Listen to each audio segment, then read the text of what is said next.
escondidas e das máscaras. Quando uma criança nasce, ela sabe que a razão de estar encarnando é ser ela mesma. Sua alma escolhe precisamente a família e o ambiente em que vai nascer. Todos nós temos a mesma missão neste planeta: viver experiências até conseguir aceitá-las e nos amar através delas. Se uma experiência é vivida na não aceitação, ou seja, em meio a julgamento, culpa, medo, remorso ou algo assim, a pessoa atrai para si, de modo constante, circunstâncias e indivíduos que a fazem reviver essa experiência. Alguns não apenas vivenciam o mesmo tipo de acontecimento várias vezes ao longo da vida, como podem reencarnar uma ou mais vezes a fim de aceitá-lo completamente. Aceitar uma experiência não significa concordar com ela. Trata-se, na verdade, de nos conceder o direito de experimentar e aprender. Devemos, sobretudo, aprender a reconhecer o que nos é benéfico e o que não é. O único meio de conseguir isso é tornando-nos conscientes dos efeitos de tal experiência. Tudo que decidimos ou não, fazemos ou não, falamos ou não, e até mesmo o que pensamos e sentimos, acarreta consequências. Quando uma pessoa se dá conta das consequências danosas provocadas por determinada experiência, ela deve, em vez de se recriminar ou querer mal ao seu semelhante, aprender a aceitar ter escolhido, ainda que inconscientemente, viver aquilo e a perceber que não era algo bom para si. É assim que vivemos uma experiência na aceitação. Mas é preciso salientar que, mesmo quando você diz "não quero mais viver isso", tudo pode voltar a acontecer. Dê-se o direito de repetir várias vezes o mesmo erro ou de reviver um fato desagradável antes de conseguir reunir a vontade e a coragem necessárias para se transformar. Por que não compreendemos as coisas logo de cara? Por causa do nosso ego, que é alimentado pelas nossas crenças. Todos nós cultivamos inúmeras crenças que nos impedem de ser o que queremos ser. Quando essas crenças ou maneiras de pensar nos prejudicam, tentamos ocultá-las. E as ocultamos tanto que chegamos a acreditar que elas não existem mais.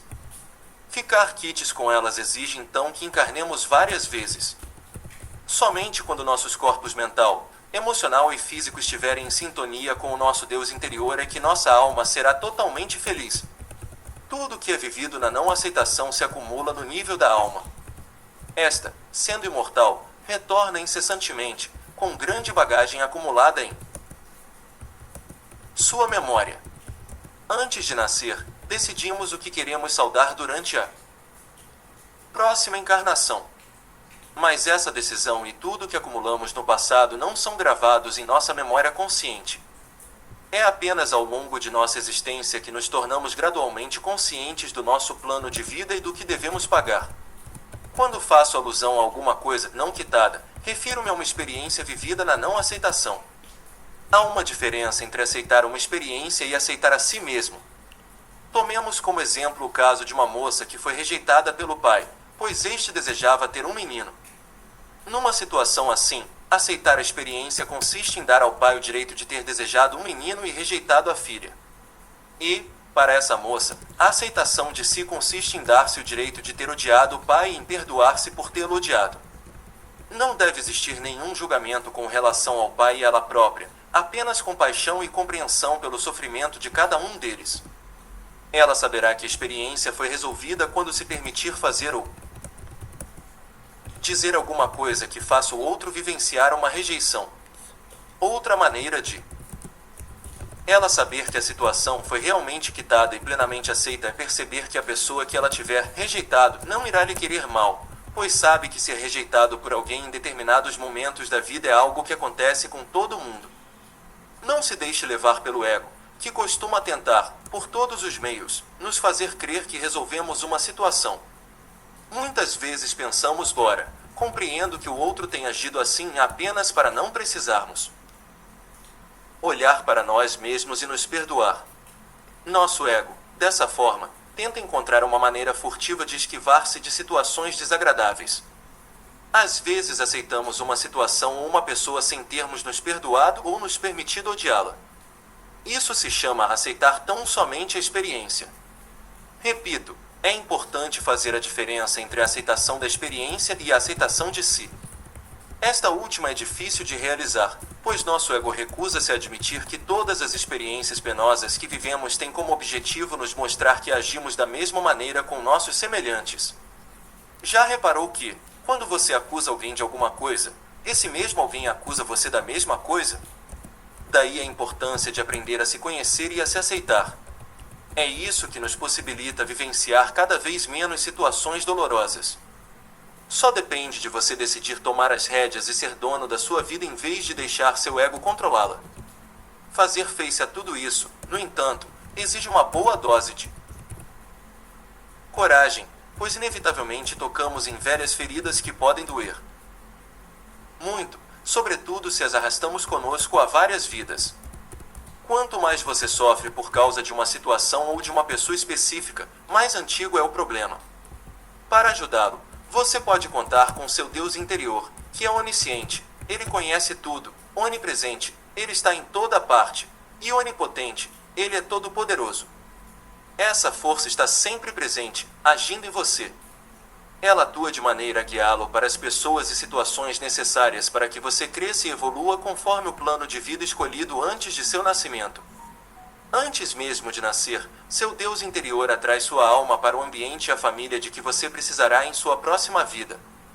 Essa atração magnética e esses objetivos são determinados, de um lado, pelo que você ainda não conseguiu viver no amor e na aceitação em suas vidas anteriores, e, de outro, pelo que seus futuros pais terão de resolver por intermédio de uma criança.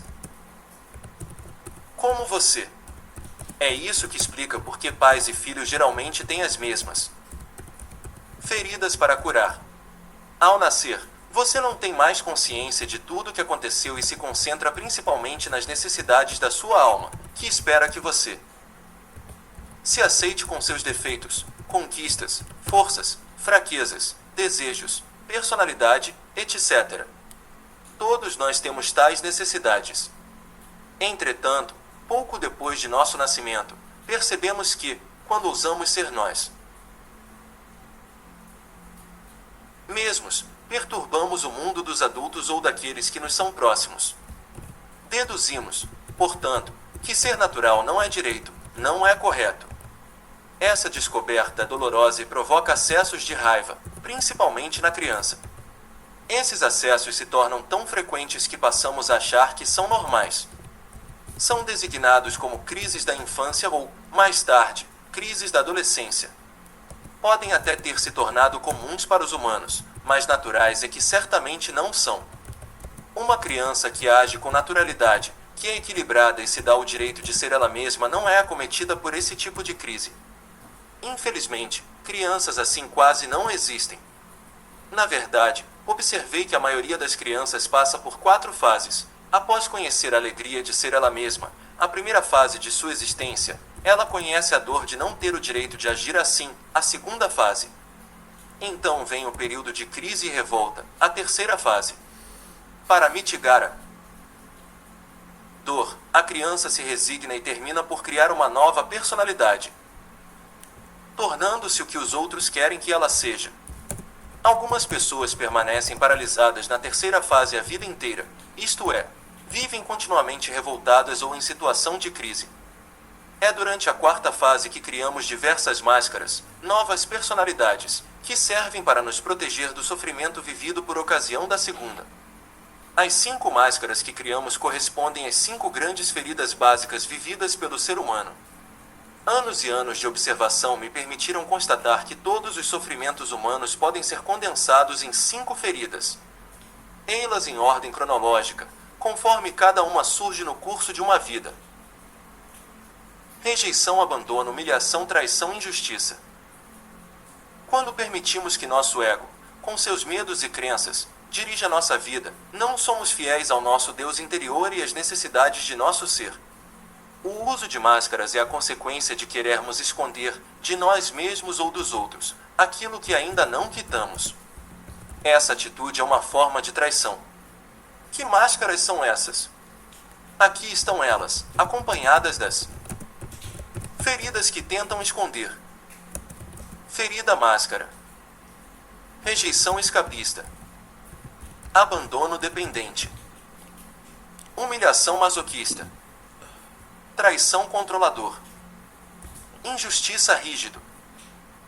Essas feridas e máscaras serão explicadas em detalhe nos capítulos seguintes. A importância da máscara é proporcional ao grau da ferida. Uma máscara representa um tipo de pessoa com um caráter que lhe é próprio, pois numerosas crenças serão desenvolvidas e influenciarão a atitude interior e os comportamentos da pessoa. Quanto mais grave a ferida, mais frequente o sofrimento causado por ela, o que obrigará a pessoa a vestir sua máscara mais assiduamente. Incorporamos uma máscara somente quando queremos nos proteger. Por exemplo, se uma pessoa percebe uma injustiça em determinado episódio ou tem medo de ser ou de se achar injusta, ela veste sua máscara de rígida, adotando o comportamento de uma pessoa rigorosa e inflexível. Eis uma metáfora que ilustra a maneira como a ferida e a máscara correspondente estão ligadas. A ferida interior pode ser comparada a uma ferida física, como, por exemplo, um ferimento que você tem na mão há muito tempo, mas ignorou e não tratou, preferindo usar uma luva para não vê-lo. Essa luva equivale à máscara. Você acreditou que assim poderia fingir não estar ferido. Acha realmente que é a solução? Claro que não é. Todos nós sabemos disso, mas o ego não sabe. Essa é uma das maneiras a que ele recorre para nos pregar uma peça. Voltemos ao exemplo do ferimento. Digamos que essa lesão doa muito quando tocam em sua mão, mesmo ela estando protegida por uma luva. Bem, quando alguém segura sua mão com amor e você grita ai, está me machucando, pode imaginar a surpresa do outro?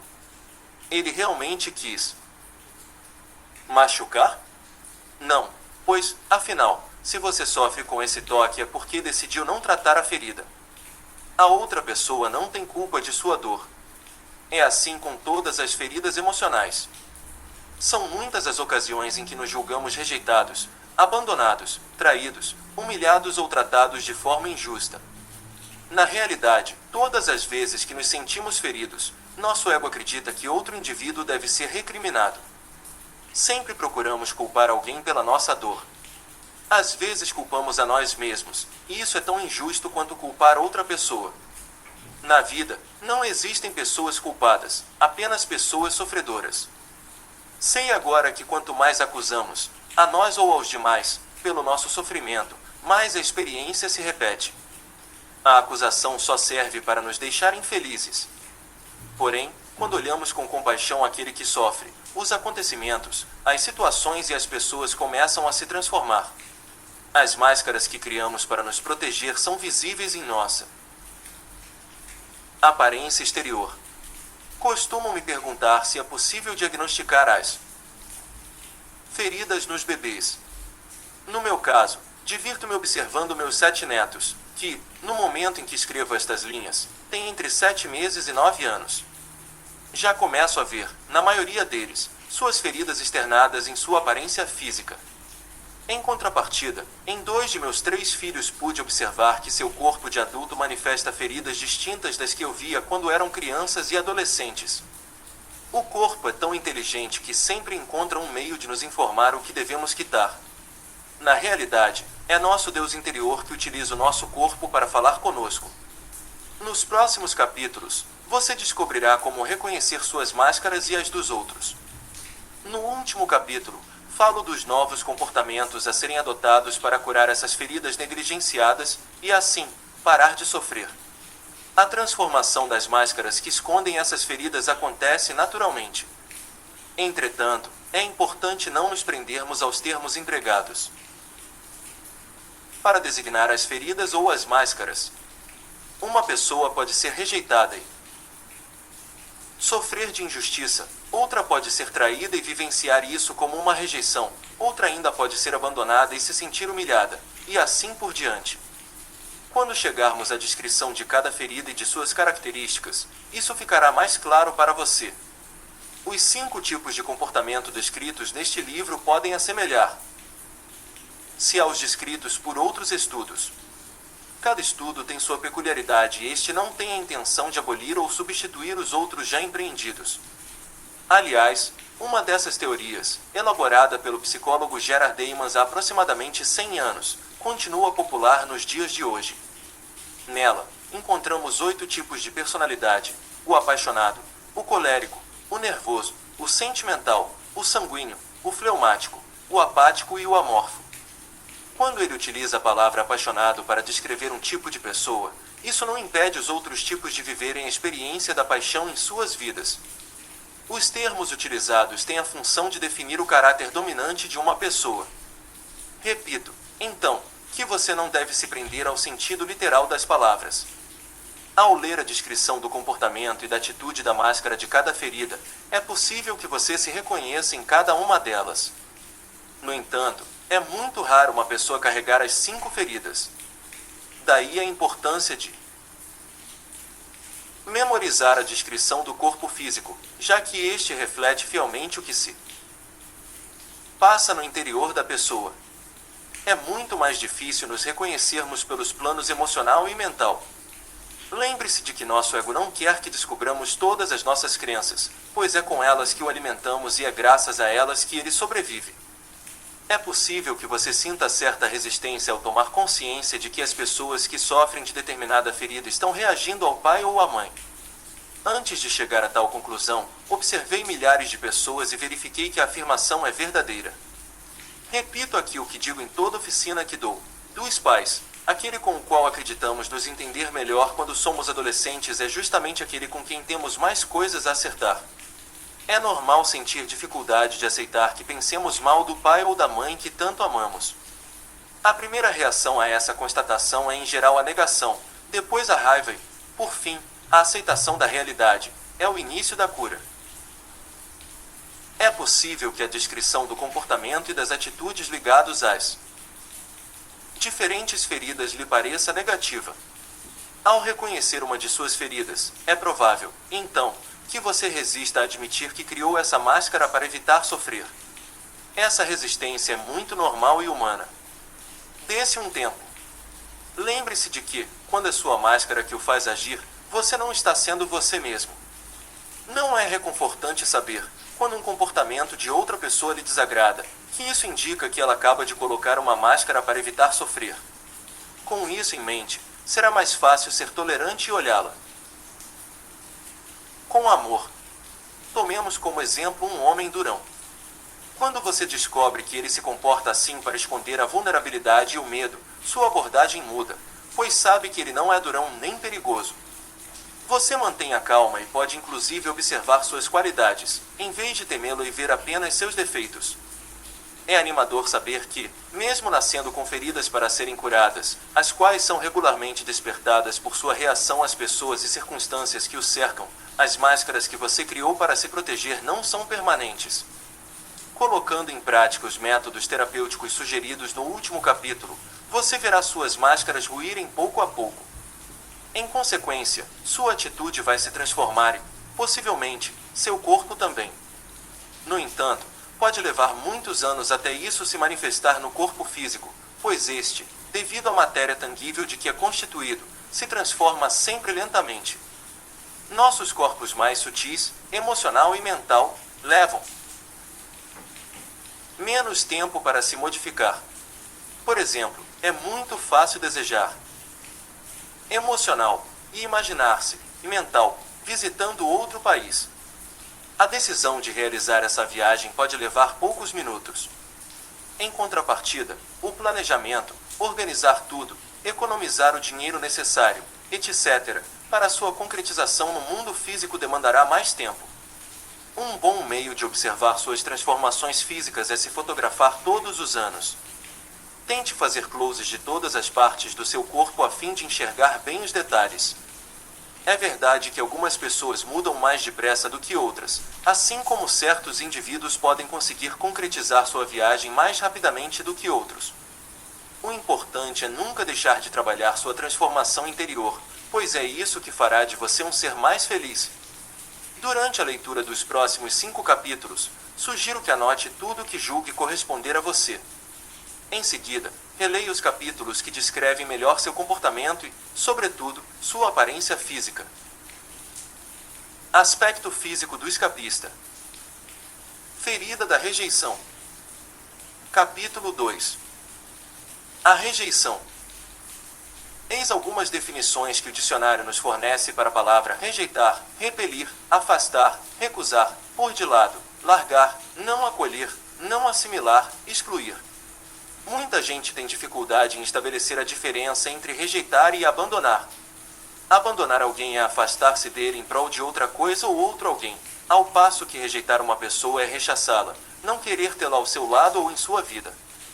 Aquele que rejeita usa a expressão "eu não quero", enquanto que abandona prefere dizer "eu não posso". A rejeição é uma ferida muito profunda, pois aquele que sofre por causa dela se sente rejeitado em seu ser e, principalmente, em seu direito de existir. Entre as 5 feridas, ela é a primeira a se manifestar na vida de uma pessoa. A alma que regressa à Terra com o objetivo de trabalhar essa ferida vive a rejeição desde o nascimento e, muitas vezes, antes mesmo de nascer. Tomemos o exemplo do bebê não desejado, aquele que chega, como se costuma dizer, por acidente. Se a alma dessa criança não quitar o sentimento de rejeição, ou seja, se não conseguir ficar bem e ser ela mesma apesar desse sentimento, o bebê viverá necessariamente tal rejeição. Um exemplo flagrante é o caso do recém-nascido que não é do sexo desejado pelos pais. Existem, naturalmente, outras razões pelas quais um dos pais rejeita o filho. O importante aqui é perceber que só as almas com necessidade de viver essa experiência serão atraídas para um ou ambos os pais que rejeitarão o filho. A partir do instante em que o bebê passa a se sentir rejeitado, ele começa a fabricar uma máscara. Nas inúmeras regressões ao estado fetal a que assisti, pude observar que a pessoa acometida da ferida da rejeição via-se muito pequena no ventre da mãe, ocupando um espaço bastante exíguo e escuro. Isso me confirmou que a máscara pode começar a se forjar antes mesmo do nascimento. Chamo sua atenção para o fato de que, ao longo do livro, utilizarei o termo escapista para designar a pessoa que padece da rejeição. A máscara do escapista é a nova personalidade, o caráter desenvolvido para evitar sofrer a rejeição. Essa máscara é reconhecida fisicamente por um corpo escapista, isto é, um corpo que parece querer desaparecer. Esse corpo é estreito e contraído, o que permite que ele se esquive ou não se mostre muito presente ou visível num grupo. É um corpo que evita ocupar muito espaço, semelhante ao escapista, que tentará a vida inteira se ofuscar. Quando temos a impressão de que quase não há carne sobre os ossos, que a pele aparenta estar grudada ao esqueleto, podemos deduzir que a ferida da rejeição é ainda maior. O escapista é uma pessoa que duvida de seu direito à existência e que parece não ter encarnado completamente. Isso explica sua aparência um tanto fragmentada, incompleta, como se as partes do corpo não se encaixassem. O lado direito do corpo ou do rosto, por exemplo, pode ser muito diferente do esquerdo. Tudo isso é facilmente perceptível, mesmo que saibamos que é muito raro encontrar alguém cujos 2 lados do corpo sejam idênticos. Um corpo fragmentado é aquele em que se tem a impressão de que falta algo. As nádegas e os seios são diminutos, o queixo é quase inexistente, os tornozelos são muito menores que as panturrilhas. Isso também pode se manifestar pela desarmonia entre as partes superior e inferior do corpo. Por vezes tem-se a sensação de que a pessoa parece dobrar-se sobre si mesma. Seus ombros se voltam para a frente e os braços se mantêm quase sempre colados ao corpo. Temos igualmente a impressão de um bloqueio no crescimento desse corpo, como se uma parte não tivesse a mesma idade que o restante, como um adulto num corpo de criança.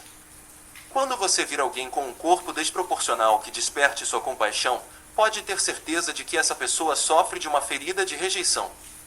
A alma, aliás, escolheu esse tipo de corpo antes de nascer a fim de se colocar numa situação propícia a superar essa ferida.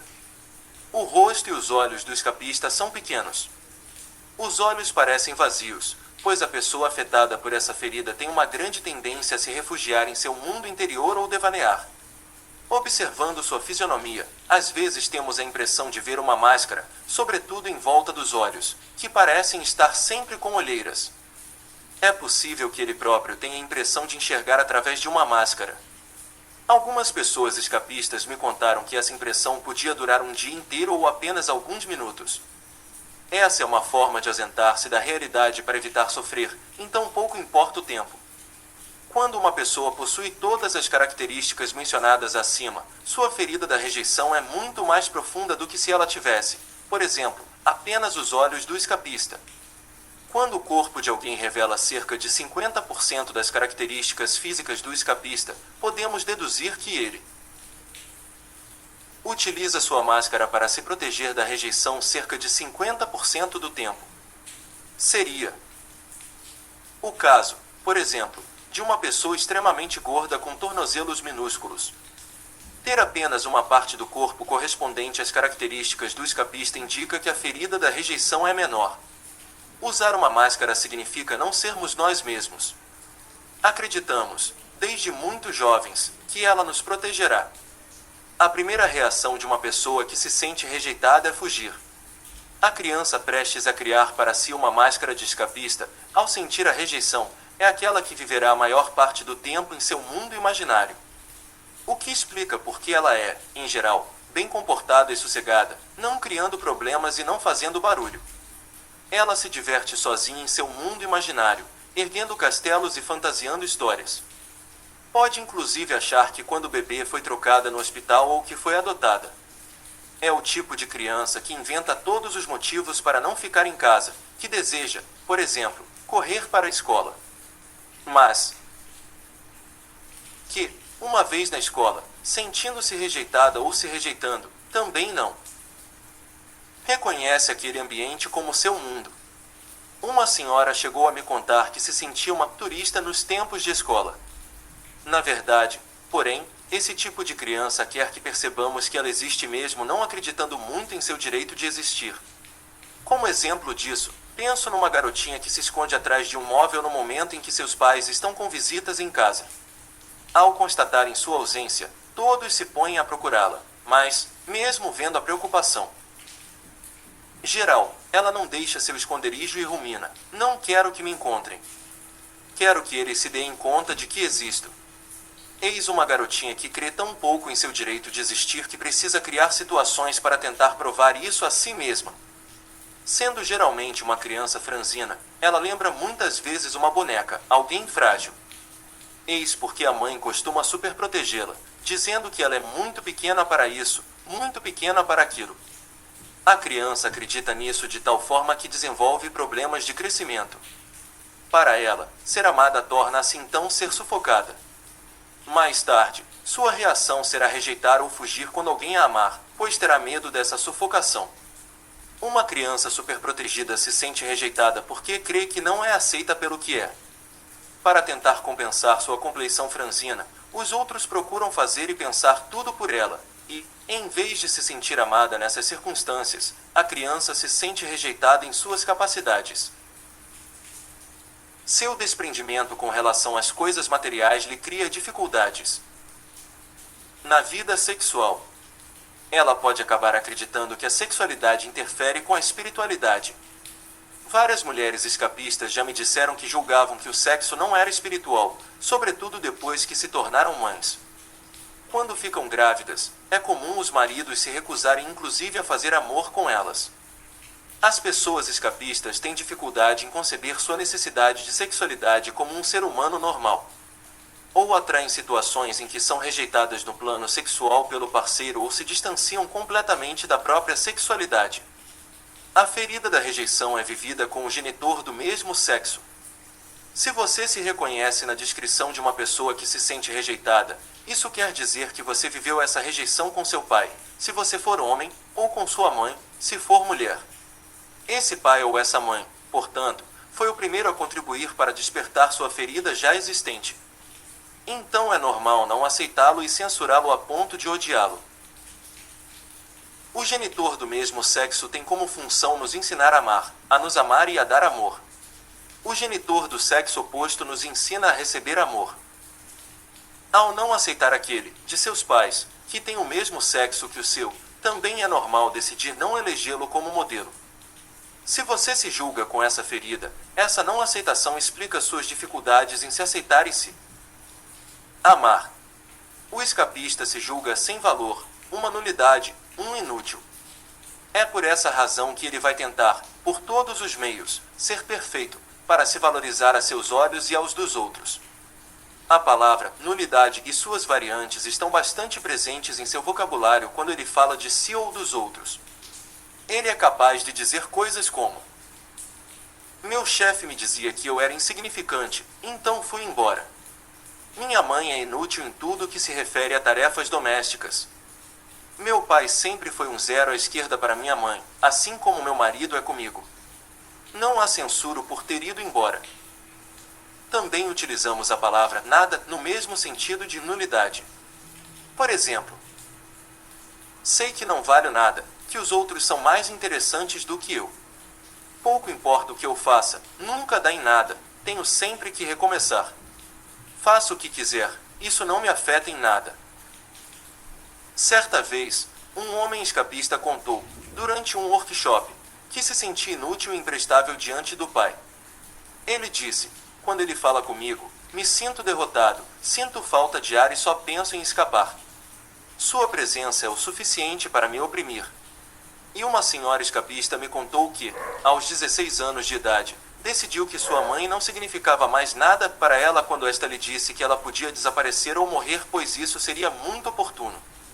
Para escapar, desligou-se por completo da mãe. É interessante observar que é principalmente o genitor do mesmo sexo que incentiva a fuga da criança que se sente rejeitada. Uma situação muito comum de acontecer é a da criança que diz que quer sair de casa e a quem um dos pais diz: boa ideia, pode ir, assim ficaremos livres de você. A criança se sente então ainda mais rejeitada e odeia ainda mais aquele que lhe disse isso.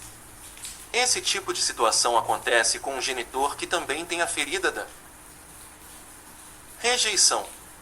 Ele estimula a fuga porque, mesmo não tendo consciência disso, o recurso lhe é familiar. A palavra inexistente também faz parte do vocabulário do escapista. Por exemplo, as perguntas: como vai sua vida sexual? E como são suas relações com fulano? Um escapista responderá que inexistente, quando a maioria das pessoas diria simplesmente que não vai bem. Ele utiliza também a palavra sumir. Dirá, por exemplo: meu pai chamava minha mãe de vagabunda, e eu queria sumir ou eu queria que meus pais sumissem. O escapista procura a solidão, pois se recebesse muita atenção teria medo de não saber como agir. É como se sua existência fosse um excedente. Em família e em qualquer grupo, ele se apaga. Acredita que merece passar por situações desagradáveis, como se não tivesse o direito de reagir. De qualquer forma, não vê o que poderia fazer de diferente. Tomemos o exemplo de uma garotinha que pede à mãe que a ajude com seus deveres escolares e ouve como resposta: peça a seu pai. Não vê que estou ocupada demais e que ele não está fazendo nada. Sentindo-se rejeitada, sua primeira reação é pensar: sou uma pessoa desinteressante, é por isso que minha mãe não quer me ajudar. Em seguida ela irá procurar um lugar para ficar sozinha. O escapista costuma ter poucos amigos na escola e, mais tarde, no trabalho.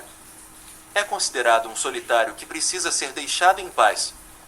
Quanto mais se isola, mais invisível parece tornar-se. Entra num círculo vicioso. Quando se sente rejeitado, veste a máscara do escapista para não sofrer, então torna-se tão apagado que os outros não o enxergam mais. Vê-se cada vez mais sozinho e acha aceitável sentir-se rejeitado. Certa vez, ao encerrar um workshop, no momento em que todos estavam compartilhando suas vivências, fiquei surpresa ao constatar a presença de uma pessoa que eu não havia notado durante os 2 dias de curso que eu ministrara. Mas onde ela estava esse tempo todo, pensei. Pouco depois, me dei conta de que ela tinha um corpo de escapista e que deu um jeito de não falar e não fazer perguntas durante o evento, sentando-se atrás de todo mundo, de maneira a não ser vista. Quando aponto para essas pessoas que se retraem muito, elas respondem quase sempre: eu não tinha algo interessante para dizer. Por isso não falei nada. De fato, o escapista em geral fala pouco. Quando começa a se manifestar em demasia, é para tentar se valorizar, e suas palavras podem parecer arrogantes aos olhos dos outros. O escapista costuma desenvolver problemas de pele para não ser tocado. Sendo a pele um órgão de contato, seu aspecto pode atrair ou rechaçar outra pessoa. Ouvi diversas vezes indivíduos escapistas dizerem: tenho a impressão de que, quando me tocam, me tiram do meu casulo. Essa ferida induz a pessoa a crer que, se ela viver no seu mundinho, deixará de sofrer, pois não rejeitará nem será rejeitada por ninguém. Eis porque, num grupo, prefere muitas vezes não participar e se retrair. Ela se retira para o seu casulo. É por isso também que o escapista devaneia com facilidade, embora, em geral, seja de modo inconsciente. Tanto que ele pode inclusive pensar que esse comportamento é normal e que os outros estão frequentemente no mundo da lua, como ele. Disperso em suas ideias, podemos ouvi-lo dizer às vezes: preciso juntar os meus cacos. Ele tem a impressão de estar em pedaços. Essa sensação está especialmente presente naquele cujo corpo parece desarmônico. Já presenciei relatos de pessoas que disseram ter a nítida impressão de haver uma separação entre a parte superior e a inferior de seu corpo, como se uma linha as apertasse na altura da cintura. Conheci uma senhora que sentia essa linha logo abaixo dos seios. Após aplicar a técnica do abandono que ensino numa de minhas oficinas, ela sentiu as partes superior e inferior de seu corpo se juntarem e ficou pasma com essa nova sensação. Isso lhe permitiu compreender que desde a infância ela não sabia o que era estar verdadeiramente em seu corpo. Não sabia o que significava estar conectada com a Terra. Observei em minhas oficinas, sobretudo nas mulheres escapistas, que elas tendem a sentar numa cadeira com as pernas cruzadas sob as coxas. Não tendo os pés bem conectados ao solo, elas podem evadir-se mais facilmente.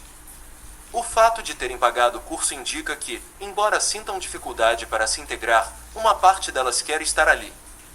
Digo-lhes, então, que elas têm a opção de devanear e perder os acontecimentos ou ficar conectadas e participar dos fatos.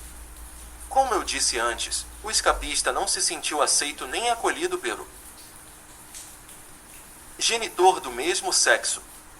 Isso não quer dizer que este necessariamente o rejeitou. Na verdade, foi ele quem se sentiu assim. Essa mesma alma teria retornado com uma ferida de humilhação a ser curada e se sentido humilhada com os mesmos pais tendo a mesma atitude. Em contrapartida, é evidente que o escapista atrai para si mais experiências de verdadeira rejeição do que outra pessoa, como um irmão ou irmã, que não tem essa ferida. A pessoa que sofre de rejeição procura incessantemente o amor do genitor do mesmo sexo que ela, seja buscando esse pai ou mãe, seja transferindo sua busca para outras pessoas do mesmo sexo. Julga não ser um indivíduo completo enquanto não houver conquistado esse amor que tanto procura. Ela é muito sensível a qualquer observação procedente desse genitor e se sente rejeitada com facilidade. O sofrimento é tão intenso que, para lidar com ele, ela cultiva o rancor ou até o ódio. Lembre-se de que odiar exige muito amor. É um grande amor decepcionado que se transforma em ódio. A ferida da rejeição é tão profunda que o escapista é, entre os 5 caracteres, o mais inclinado ao ódio. Ele pode facilmente passar de uma fase de grande amor a outra de grande ódio. Isso indica seu intenso sofrimento interior. O escapista tem medo de rejeitar o genitor do sexo oposto. Modere então suas ações ou palavras diante dele. Não é ele mesmo por causa de sua ferida. Esquiva-se para não rejeitá-lo porque não quer ser acusado de rejeitar alguém. No entanto, com um genitor do mesmo sexo, ele quer que seja este a se esquivar para evitar a rejeição. Recusa-se a ver, mais uma vez, que a sua ferida não curada lhe causa esse sentimento, que não tem nada a ver com seu pai ou sua mãe. Se o escapista vive uma experiência de rejeição com o genitor ou com outra pessoa do sexo oposto ao seu, ele acusa a si mesmo por essa situação e se rejeita dizendo que é culpa sua se o outro o rejeitou. Se você se vê com a ferida da rejeição, é muito importante aceitar que, mesmo que seu pai ou sua mãe o rejeite efetivamente, você atrai para si esse tipo de genitor e situação porque sua ferida não está curada. Se continuar a acreditar que tudo o que lhe acontece é culpa dos outros, sua ferida não irá sarar. Em consequência de sua reação a seus pais, você se sente mais facilmente rejeitado pelas pessoas do mesmo sexo que você e tem medo de rejeitar as pessoas do sexo oposto. De tanto temer rejeitá-las, não fique surpreso se terminar fazendo exatamente isso. Chamo sua atenção para o fato de que quanto mais alimentamos um medo, mais depressa ele se concretiza. Quanto mais grave é a ferida da rejeição numa pessoa, mais ela atrai para si circunstâncias para ser rejeitada ou rejeitar alguém. Quanto mais o escapista rejeita a si próprio, mais medo ele tem de ser rejeitado. Ele se desvaloriza. Compara-se frequentemente aos que julga serem melhores do que ele, o que o leva a crer que é pior que os outros. Não vê que pode ser melhor do que muitas pessoas em determinados assuntos. Tem até dificuldade para acreditar que outro indivíduo possa escolhê-lo como amigo, ou cônjuge, ou que possa amá-lo de verdade. Uma mãe me confessou certa vez que, quando os filhos lhe diziam que a amavam, ela não compreendia por quê. O escapista, portanto, vive na ambiguidade. Quando é escolhido para algo, não acredita e rejeita a si próprio, muitas vezes sabotando uma situação. Quando não é selecionado, sente-se rejeitado pelos outros. Conheci uma pessoa que cresceu numa família com várias crianças e contou que seu pai nunca a escolhia para nada. Isso a fez deduzir que os outros irmãos eram melhores do que ela. E achou que fazia sentido eles serem escolhidos antes dela. É um círculo vicioso. Não é raro para um escapista dizer ou pensar que o que diz ou faz não tem valor. Quando recebe muita atenção, ele fica desconcertado, receando ocupar um espaço excessivo. Se ocupa muito espaço, julga incomodar. Ser importuno, para ele, significa que será rejeitado pelas pessoas a quem importuna ou julga importunar. Mesmo na barriga da mãe, o escapista não. Ocupa muito lugar. Ele continuará a ser uma pessoa apagada até curar sua ferida. Quando ele fala e alguém o interrompe, sua primeira reação é pensar que ele não é importante e geralmente para de falar. Uma pessoa que não tem a ferida da rejeição tenderia a achar que é o que ela diz que não é importante, e não ela mesma. O escapista também tem dificuldade para emitir sua opinião quando lhe é solicitado, julgando que os outros se sentirão afrontados e o rejeitarão. Se ele tiver um pedido a fazer a alguém que esteja ocupado, desistirá e não dirá nada. Ele sabe o que quer, mas não ousa pedir, julgando não ser suficientemente importante para importunar o outro. Várias mulheres me revelaram que, a partir da adolescência, deixaram de ser francas com a mãe, com medo de não ser compreendidas. Na verdade, elas acreditam que ser compreendido é ser amado. Mas ser compreendido não tem nada a ver com ser amado. Amar é aceitar o outro mesmo não o compreendendo. E o que acontece é que, por causa dessa crença, elas se tornam pessoas evasivas, fugindo de muitos assuntos e temendo abordar determinados temas. E não vamos esquecer que, no caso de um homem escapista, ele vive a mesma coisa com seu pai e os outros homens. Outra característica do escapista é procurar a perfeição em tudo o que faz, pois ele pensa que, se cometer um erro, será julgado.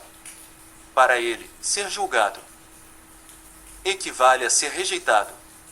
Como não acredita na perfeição do seu ser, compensa isso tentando alcançar a perfeição no que faz. Lamentavelmente, confunde ser com fazer. Sua busca pela perfeição pode inclusive tornar-se obsessiva, levando-o a se ocupar de uma tarefa por mais tempo do que o necessário. E isso faz com que ele atraia para si novas situações de rejeição por parte dos outros. O maior pesadelo do escapista é o pânico. Pressentindo que pode entrar em pânico em determinada situação, sua primeira reação é salvar a pele, esconder-se ou fugir. Ele acha que, fugindo, evitará uma desgraça. Está tão convencido de não poder administrá-lo que termina acreditando piamente numa possibilidade de pânico futuro, quando esse não é o caso. Querer desaparecer é tão inato no escapista que, por ocasião de regressões ao estado fetal, ouvi muitos dizerem que tentam inclusive se esconder no ventre de suas mães. Podemos ver que isso começa muito cedo. O escapista entra em pânico e fica paralisado mais facilmente frente ao genitor ou a pessoas do mesmo sexo que ele. Com o genitor ou as pessoas do sexo oposto, ele não vive o mesmo medo. Consegue enfrentá-los mais facilmente. Também observei que o escapista utiliza bastante a palavra pânico em seu vocabulário. Ele dirá, por exemplo, Entro em pânico só de pensar em parar de fumar. Uma pessoa sem a ferida da rejeição dirá simplesmente que tem dificuldade para largar o cigarro. Nosso ego faz tudo o que pode para não enxergarmos nossas feridas. Por quê? Porque, inconscientemente, lhe permitimos fazê-lo. Temos tanto medo de reviver a dor associada a cada ferida que evitamos admitir que, se vivemos a rejeição, é porque rejeitamos a nós mesmos. Os que nos rejeitam estão em nossas vidas para nos mostrar o tanto que todos rejeitamos a nós mesmos. O medo de entrar em pânico também faz com que o escapista perca a memória em diversas situações. Ele julga tratar-se de um problema de memória quando, na realidade, trata-se apenas de medo. Observo frequentemente durante meus workshops que, quando um participante de caráter escapista deve ir à frente do grupo para fazer uma exposição, mesmo estando bem preparado e inteirado do assunto, no último minuto seu medo se torna tão intenso que lhe dá um branco. Às vezes ele fica paralisado diante de todos. Felizmente esse problema vai se corrigindo por si só à medida que o escapista resolve sua ferida de rejeição. Levando em conta o que afirmamos até aqui, é evidente que a ferida da rejeição afeta nossa maneira de nos comunicar. Os temores do escapista, que o impedem de se comunicar com clareza e realizar suas tarefas, têm a ver com os medos de não ser interessante, de ser considerado sem valor, de ser incompreendido, de entrar em pânico, de que o outro o escute por obrigação ou polidez. Se você se vê com esses medos, eis um bom método para descobrir que você não está sendo você mesmo e que a ferida da rejeição se abriu. É interessante observar que nossas feridas afetam igualmente nossos hábitos alimentares. O ser humano alimenta seu corpo físico da mesma maneira que faz com seus corpos emocional e mental. No que se refere à alimentação, o escapista prefere pequenas porções e costuma perder o apetite quando está às voltas com medos ou emoções intensos. Entre os tipos apresentados no livro, o escapista é o mais predisposto a sofrer de anorexia. O anoréxico corta praticamente toda a comida por se julgar gordo demais, quando, na realidade, é magro. Utiliza esse método para tentar desaparecer. E, se começa a comer vorazmente, é porque está tentando escapar de alguma coisa. Entretanto, essa é uma opção de fuga rara no escapista. Em geral, ele prefere a bebida ou as drogas. Mas ele também pode se voltar para os doces quando sente medo. Como esse sentimento costuma sugar a energia, é comum achar que, ingerindo açúcar, se terá mais energia. Infelizmente, essa dose de açúcar fornece apenas uma energia temporária, que deve ser reposta regularmente. Nossas feridas impedem que sejamos nós mesmos. Isso cria um bloqueio que acaba nos causando doenças. Cada tipo atrai para si males específicos em função de suas atitudes interiores. Eis algumas enfermidades e doenças que podem se manifestar no escapista. Diarreia. Ele rejeita a comida antes que o corpo tenha tido tempo de assimilar corretamente os nutrientes, assim como rejeita a si próprio ou rejeita impensadamente uma situação que poderia trazer coisas boas para a sua vida. Arritmia. Uma irregularidade no ritmo cardíaco. Quando sente palpitações, ele tem a impressão de que o coração quer sair do peito, partir. É outra maneira de querer escapar de uma situação penosa. Câncer. É uma doença que ele pode desenvolver. Mencionei acima que a ferida da rejeição causa tanto mal que é completamente normal para um escapista odiar seu genitor do mesmo sexo, aquele que ele acusou de tê-lo feito sofrer em sua infância. Por outro lado, ele sente muita dificuldade em perdoar-se por ter detestado seu pai ou sua mãe, preferindo não ver ou não saber que o detestou ou que ainda o detesta. Se o escapista não conquistar o direito de odiar seu genitor do mesmo sexo, pode desenvolver essa doença, que está associada ao rancor ou ao ódio em decorrência de uma dor vivida no isolamento. Uma pessoa que consegue admitir para si mesma que detestava um dos pais não desenvolve câncer. Ela pode criar para si outra doença grave se cultivar ideias de violência com relação aos pais, mas não será câncer. Este se manifesta, sobretudo, na pessoa que sofreu muito e que acusa a si mesma. Ela não quer enxergar que detestou o pai ou a mãe porque admitir seu rancor seria admitir que ela é alguém ruim e sem coração. Seria também aceitar que rejeita esse pai, embora o acuse de rejeitá-la. O escapista não se deu o direito de ser criança. Fez de tudo para amadurecer rápido porque julga que será menos rejeitado assim. É por essa razão que o seu corpo ou parte do seu corpo se assemelha ao de uma criança. O câncer indica que ele não dá à criança dentro dele o direito de ter sofrido. Nada mais humano do que detestar o pai que julgamos responsável pelo nosso sofrimento, e isso o escapista não aceita. Problemas respiratórios. Podem afetar o escapista principalmente quando ele entra em pânico. Alergias. Também podem afetá-lo, pois refletem a rejeição que ele sente. Vômito. É algo que ele pode fazer para expulsar o alimento que acaba de ingerir, indicando sua rejeição a uma pessoa ou situação. Já ouvi alguns jovens dizerem: eu queria vomitar minha mãe ou meu pai. Ponto. O escapista pode exprimir sua vontade de vomitar uma pessoa dizendo: você me dá nojo ou isso me dá nojo. É a sua maneira de exprimir sua vontade de rejeitar alguém ou alguma coisa. Ausências. Sofrer ausências ou desmaiar são outros meios de escapar de uma situação ou pessoa. Coma. Em casos mais sérios, o coma pode ser usado pelo escapista como fuga. Agorafobia. Ver a definição desse distúrbio comportamental no capítulo 3. Hipoglicemia ou diabetes. Quando o escapista abusa do açúcar, pode cultivar essas doenças do pâncreas. Depressão. Quando desenvolve um ódio muito forte pelo pai ou pela mãe em consequência da dor causada pela rejeição que ele viveu ou ainda vive, e se julga em seu limite emocional e mental, ele pode se tornar deprimido ou maníaco-depressivo. Se pensa em suicídio, não fala sobre isso e, se decidir concretizá-lo, fará de tudo para não falhar. Os que falam muito em suicídio e falham ao tentá-lo costumam trazer a ferida do abandono. É o tema do próximo capítulo. Psicose. O escapista que ainda jovem tem dificuldade de reconhecer seu valor elevado a tentar ser igual a outra pessoa, ele se dilui na personalidade de alguém a quem admira. Por exemplo, uma adolescente que quer ser Marilyn Monroe poderá passar a vida tentando ser igual a ela. O perigo desse comportamento exagerado é que mais tarde ele pode se transformar em psicose. As enfermidades ou doenças aqui mencionadas também podem se manifestar em pessoas às voltas com os outros tipos de feridas, mas parecem mais frequentes naquelas que sofrem de rejeição. Se você reconheceu a ferida da rejeição em si próprio, é mais do que provável que seu genitor do mesmo sexo também tenha se sentido rejeitado pelo respectivo genitor do mesmo sexo. Além do mais, há grandes chances de ele se sentir rejeitado por você. Ainda que tudo se dê de forma inconsciente de ambos os lados, isso se mostrou verdadeiro após estudos feitos com milhares de pessoas do tipo escapista. Lembre-se de que a razão principal da presença de qualquer ferida é a incapacidade que temos de nos perdoar pelo sofrimento que causamos a nós mesmos ou aos outros.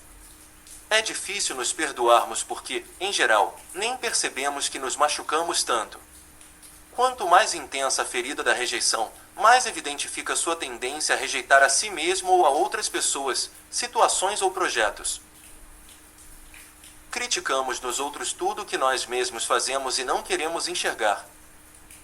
Essa é a razão pela qual atraímos para o nosso círculo pessoas que refletem o que fazemos aos outros ou a nós mesmos. Outro meio de nos tornarmos conscientes de que nos rejeitamos ou rejeitamos outra pessoa é a vergonha que sentimos quando queremos nos esconder ou dissimular um comportamento. É normal achar constrangedor ter as mesmas atitudes que criticamos nos outros. Não queremos, principalmente, que eles descubram que agimos como eles. Não se esqueça de que tudo o que mencionei só é vivenciado quando aquele que sofre de rejeição decide vestir sua máscara de escapista, julgando assim evitar sofrer segundo a gravidade da ferida. Os comportamentos característicos do escapista são ditados pelo medo de reviver a ferida da rejeição. No entanto, é provável que você se identifique apenas em certos comportamentos, e não em tudo o que escrevi. É quase impossível uma pessoa se reconhecer em todos os comportamentos mencionados. Cada ferida tem suas próprias características. Essas maneiras de pensar, sentir, falar e agir ligadas a cada ferida indicam, portanto, uma reação ao que se passa na vida. Uma pessoa que está agindo com base nessa reação não vive com o coração em paz e não pode se sentir bem ou feliz. Por isso é tão útil identificar os momentos em que você está sendo você mesmo ou está reagindo às suas feridas. Assim, conseguirá se tornar dono da sua vida em vez de se deixar guiar pelos seus medos.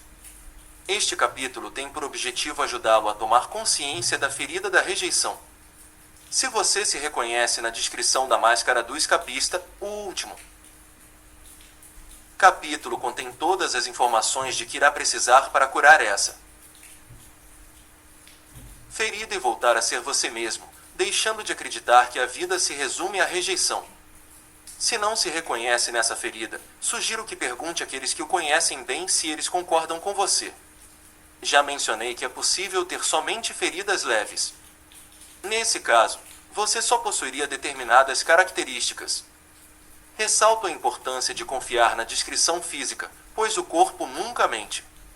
Se você reconhece essa ferida em algumas pessoas do seu convívio, não tente mudá-las. Em vez disso, use o que está aprendendo neste livro para desenvolver mais compaixão por elas, para compreender melhor seus comportamentos reativos. Se elas demonstrarem algum interesse nesse assunto, talvez seja bom que leiam o livro.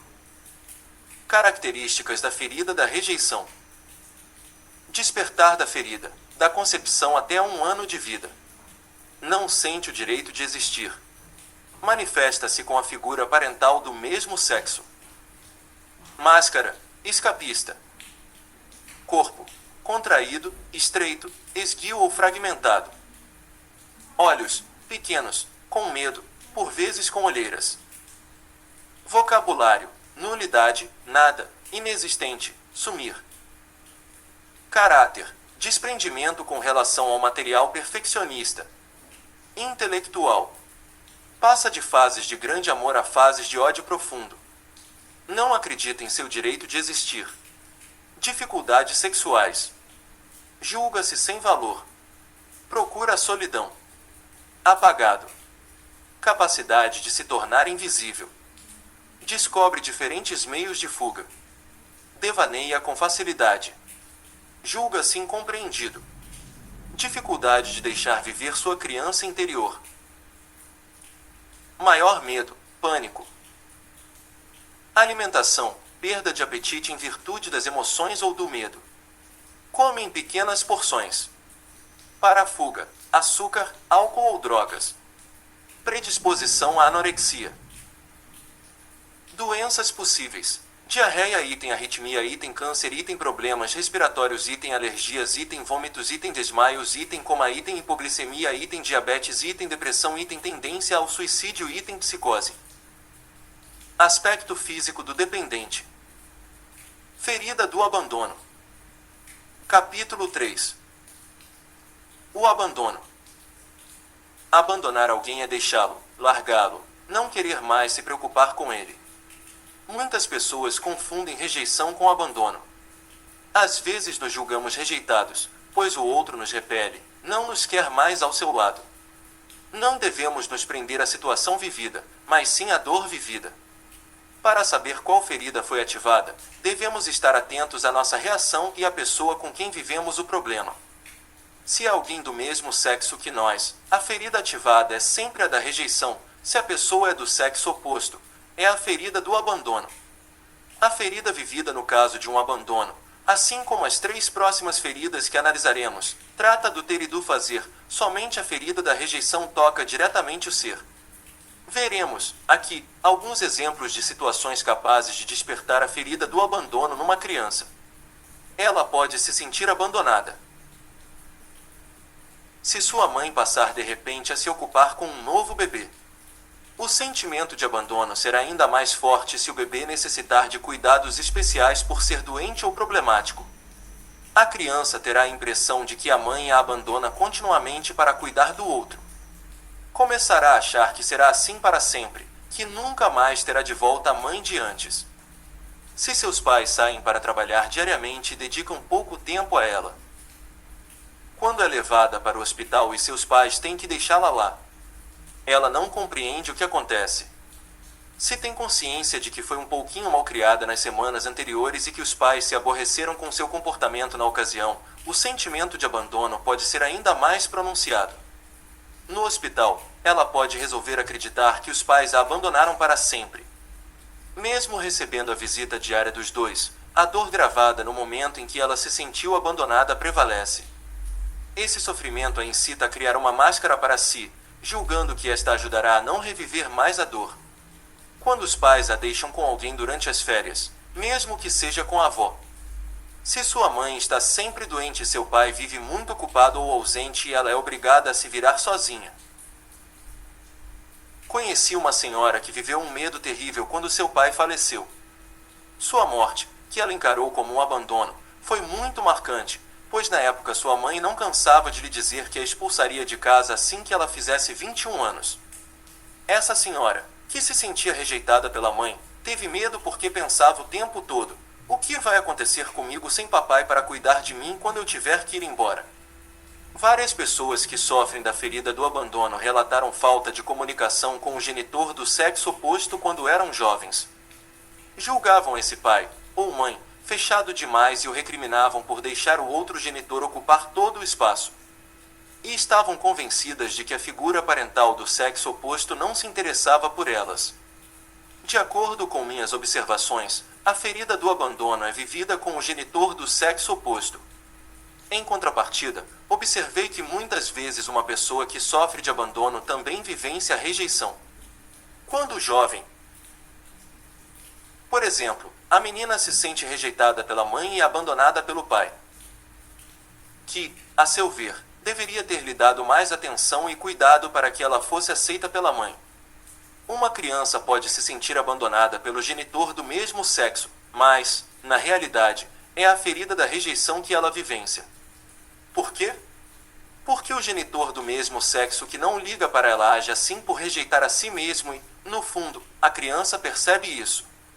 Quando um pai rejeita a si próprio e tem um filho homem, é normal e humano que ele rejeite o garoto, até inconscientemente, pois este lhe evoca sua própria pessoa.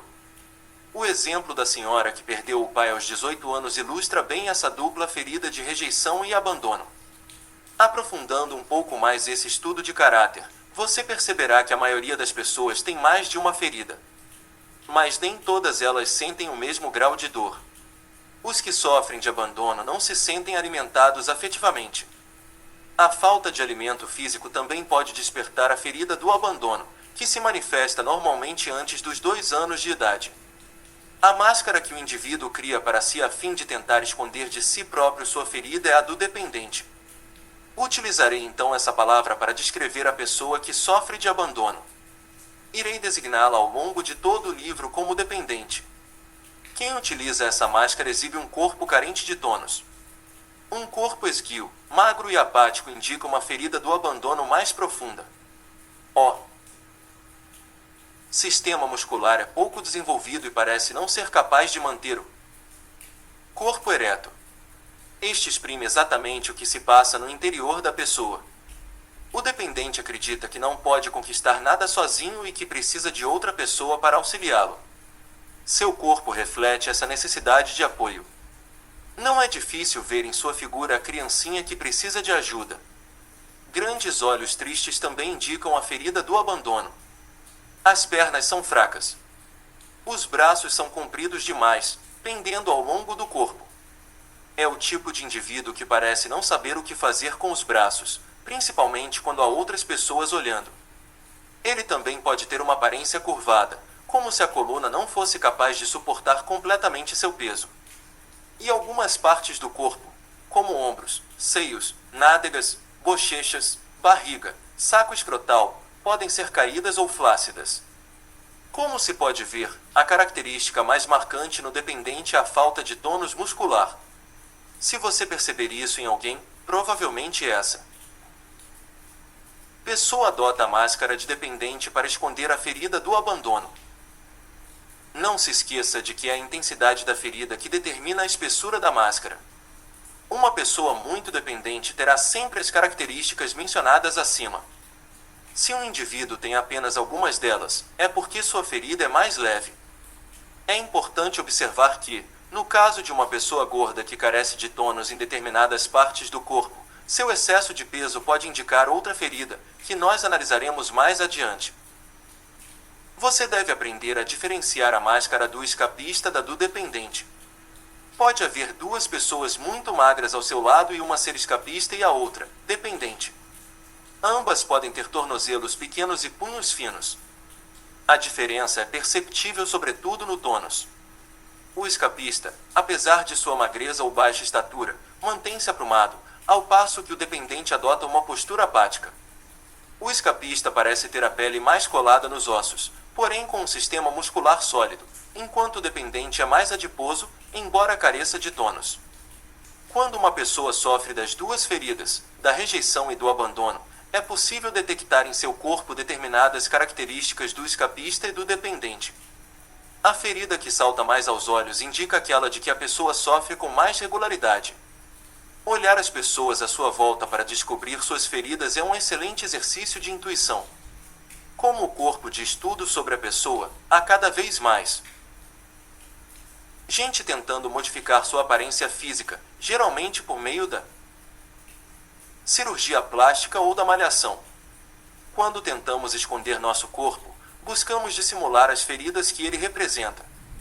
Na verdade, é com nossa intuição que podemos descobrir as partes que as pessoas tentam transformar em si mesmas.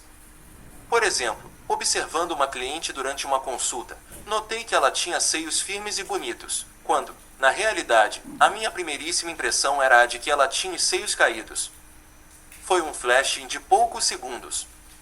Mas, como aprendi a confiar em minha intuição, falei com ela sobre a reação que tive e perguntei-lhe se havia feito uma cirurgia plástica. Ela confirmou, dizendo que recorreu à cirurgia porque não gostava de seus seios caídos. Às vezes é um pouco mais difícil enxergar com clareza certos detalhes físicos, principalmente do corpo feminino, por causa dos vários acessórios usados pela mulher, sutiãs, ombreiras, enchimentos para as nádegas, que confundem o olhar. De toda forma, a pessoa que se olha no espelho não pode mentir para si mesma. Recomendo, portanto, que siga sua intuição e sua primeira impressão ao examinar outra pessoa. Conheço homens que fazem musculação desde adolescentes, mas que, apesar do tórax e dos braços bem definidos, apresentam certa falta de tônus. Quando interrompem os exercícios físicos, seu corpo volta a dar mostras de flacidez. Isso acontece apenas nos homens dependentes. Não é porque escondemos fisicamente uma ferida que ela é sanada. Volto ao meu exemplo do ferimento na mão, citado no primeiro capítulo. Esconder a mão numa luva ou atrás das costas não faz a ferida se curar. Dos 5 tipos, o dependente é o mais apto a se tornar vítima. Há fortes probabilidades de que um de seus pais ou mesmo ambos sejam igualmente vítimas. A vítima é uma pessoa que engendra dificuldades de todo tipo ao longo da vida, em especial problemas de saúde, para chamar a atenção para si. Isso provê as necessidades do dependente, que julga nunca ter o suficiente.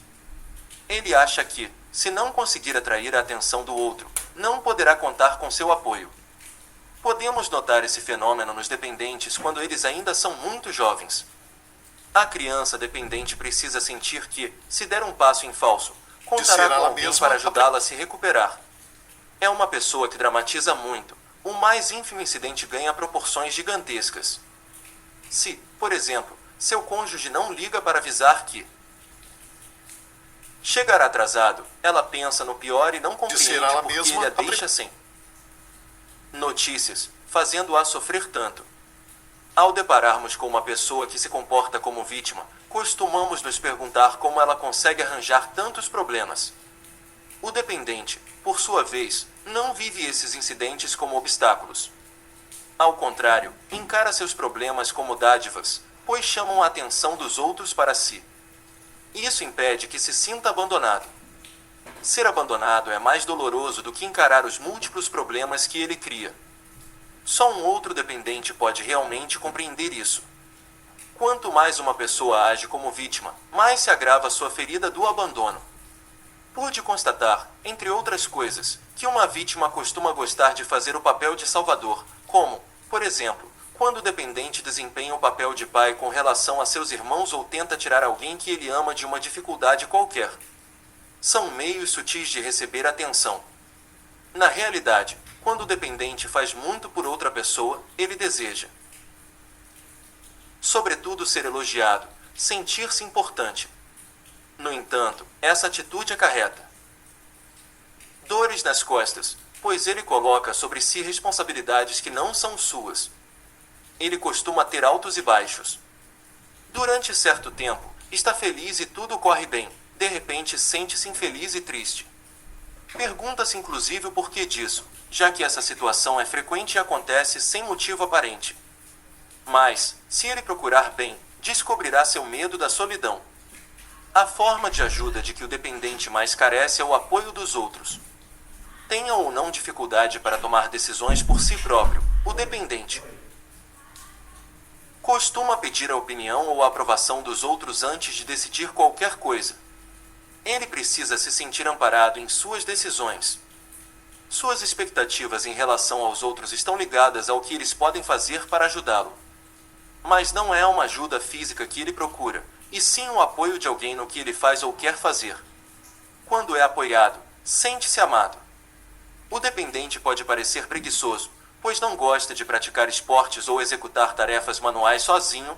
Ele precisa da presença de alguém a seu lado. Quando faz alguma coisa para o outro, é na expectativa de um retorno de afeição. Quando recebe a afeição almejada, compartilhando uma atividade agradável com outra pessoa, ele deseja que aquilo dure. E o fim de um prazer é vivido como um abandono. A pessoa dependente, inclinada para seu lado vítima, tende a ter uma voz de criança e a fazer muitas perguntas, em especial se for uma mulher. Isso pode ser constatado quando ela pede ajuda, tem grande dificuldade de aceitar uma recusa e sua tendência a insistir.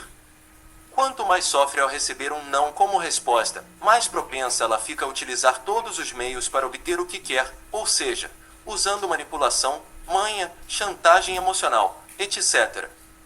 O dependente pede conselhos com frequência, pois não se julga capaz de chegar lá sozinho, mas isso não significa que escute as sugestões recebidas. Ele fará o que lhe der na veneta, uma vez que o que procurava não era necessariamente ajuda, mas sim apoio. Quando está com outras pessoas, deixa que andem à sua frente, pois prefere que elas o guiem. Acredita que, se sair bem sozinho, ninguém cuidará dele no futuro, e o isolamento, de que ele quer fugir a todo custo, virá. De fato, a solidão é o maior medo do dependente. Ele está convencido de que é incapaz de administrá-la. Por isso se agarra aos outros e faz de tudo para chamar a atenção. Está disposto a qualquer coisa, até mesmo a encarar situações penosas, para ser amado. Seu medo é: o que farei sozinho? O que será de mim? Está em constante conflito com ele próprio. Se por um lado quer muita atenção, por outro teme, ao demandar demais, que isso termine importunando o outro e este decida abandoná-lo. O dependente usa o sofrimento para tolerar determinadas situações, embora não admita isso. Tomemos o exemplo de uma mulher que vive com um homem que a espanca. Deixá-lo talvez signifique para ela mais sofrimento do que suportá-lo. Na realidade, sua existência repousa na esperança, numa esperança emotiva. Ela não pode admitir sua ferida, pois, se fizer isso, correrá o risco de reviver o sofrimento que essa ferida representa. A pessoa dependente é aquela com maior capacidade de não enxergar problemas no seu casamento. Temendo ser abandonada, prefere acreditar que tudo vai bem. Se o outro lhe comunica que deseja partir, ela sofre horrores porque, cega para os problemas, não espera por eles. Se esse for o seu caso e você se vê preso, esquivando-se com medo de ser abandonado, procure apoio. Construa uma imagem mental. Imagine alguma coisa que o reconforte. Não desista, principalmente se você está vivendo momentos de desespero e acha que não pode mais receber ajuda externa. Talvez você pense que não pode se safar sozinho, mas esteja certo de que para todo problema há uma solução. Apoiando a si mesmo, a luz se fará e você encontrará a solução. O dependente mostra grande dificuldade com a palavra deixar, que, para ele, é sinônimo de abandono. Se, por exemplo, o dependente fala com uma pessoa que lhe diz: tenho que deixar você agora, preciso ir, seu coração se ressente. O simples fato de ouvir a palavra deixar lhe desperta emoções. Para não se sentir abandonado, é preciso que o outro lhe explique a razão de sua partida, de preferência sem usar essa palavra. Quando o dependente se sente abandonado, ele acha que não é suficientemente importante para merecer a atenção do outro. Observei muitas vezes que, se ouso consultar meu relógio para ver a hora, o que faço muito por causa da minha agenda cheia, quando estou na companhia de uma pessoa dependente, sua fisionomia muda.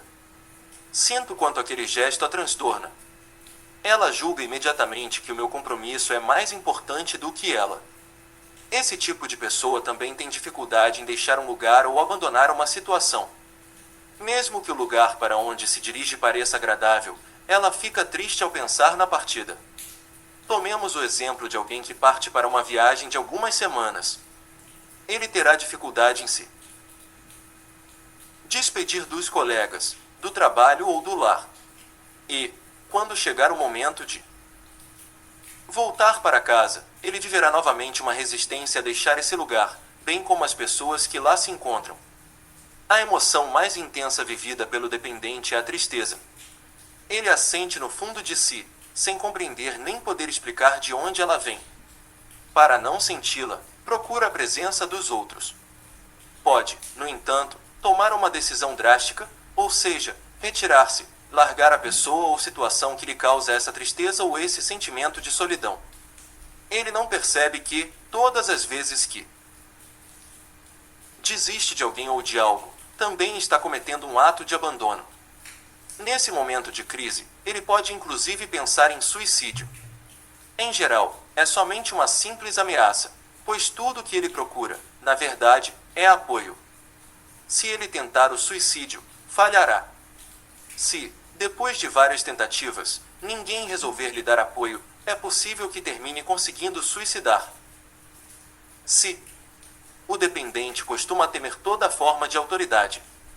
Ele imagina que alguém que exibe uma voz ou um ar autoritário não vai querer perder tempo com ele. Julga-o indiferente e frio. É por essa razão que é tão caloroso com os outros. Acha que, sendo assim, os outros também serão calorosos e atenciosos em vez de frios ou autoritários. O dependente costuma empregar bastante as palavras ausente e sozinho. Ao falar de sua infância, por exemplo, dirá que o deixavam frequentemente sozinho, que sua mãe e seu pai estavam ausentes. Pode reconhecer que sofre de isolamento quando vive uma grande ansiedade ao se imaginar na solidão. Acha que tudo seria muito melhor se tivesse alguém a seu lado. Qualquer ser humano pode se sentir sozinho, mas sem sofrer em demasia com isso. O grau de ansiedade determina o grau do sofrimento. Sentir-se isolado também gera um sentimento de urgência nesse tipo de pessoa, pois ela tem medo de que o que lhe falta lhe seja recusado ou se torne inacessível no momento em que ela o desejar. O que se esconde por trás da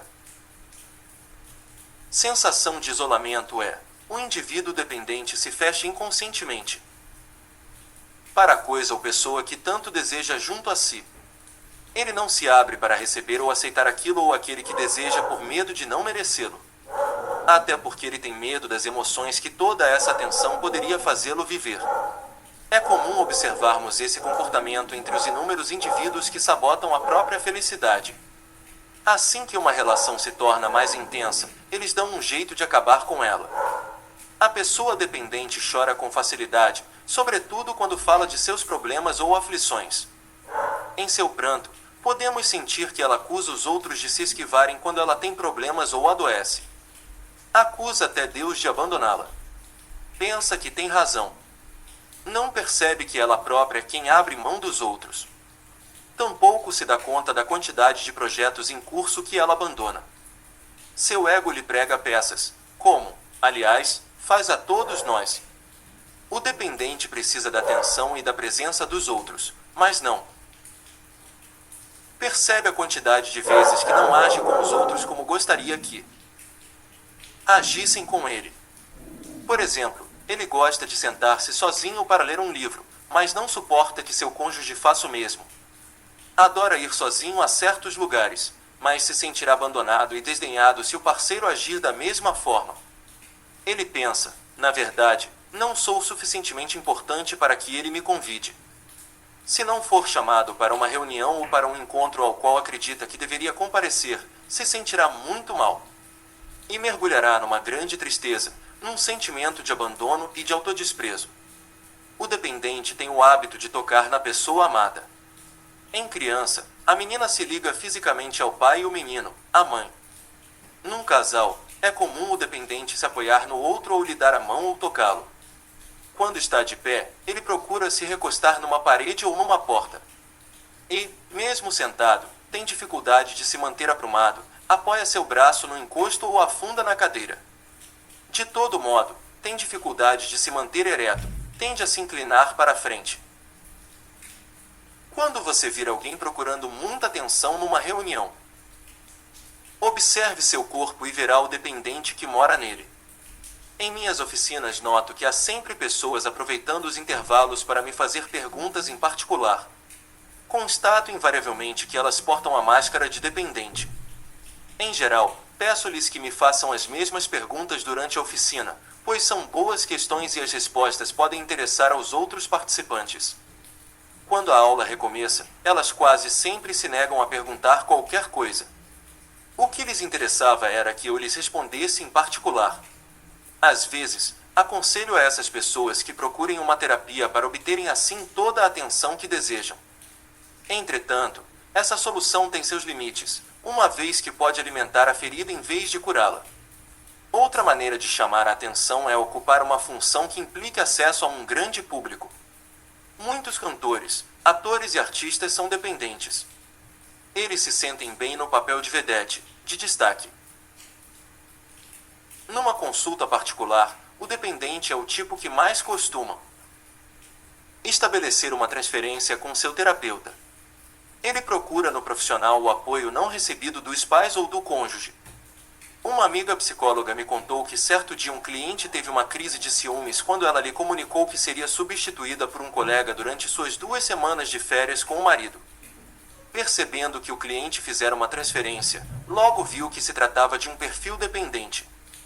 Sempre recomendo aos meus amigos psicólogos e terapeutas que sejam bem vigilantes, pois há grande risco de transferência quando seu cliente sofre de abandono.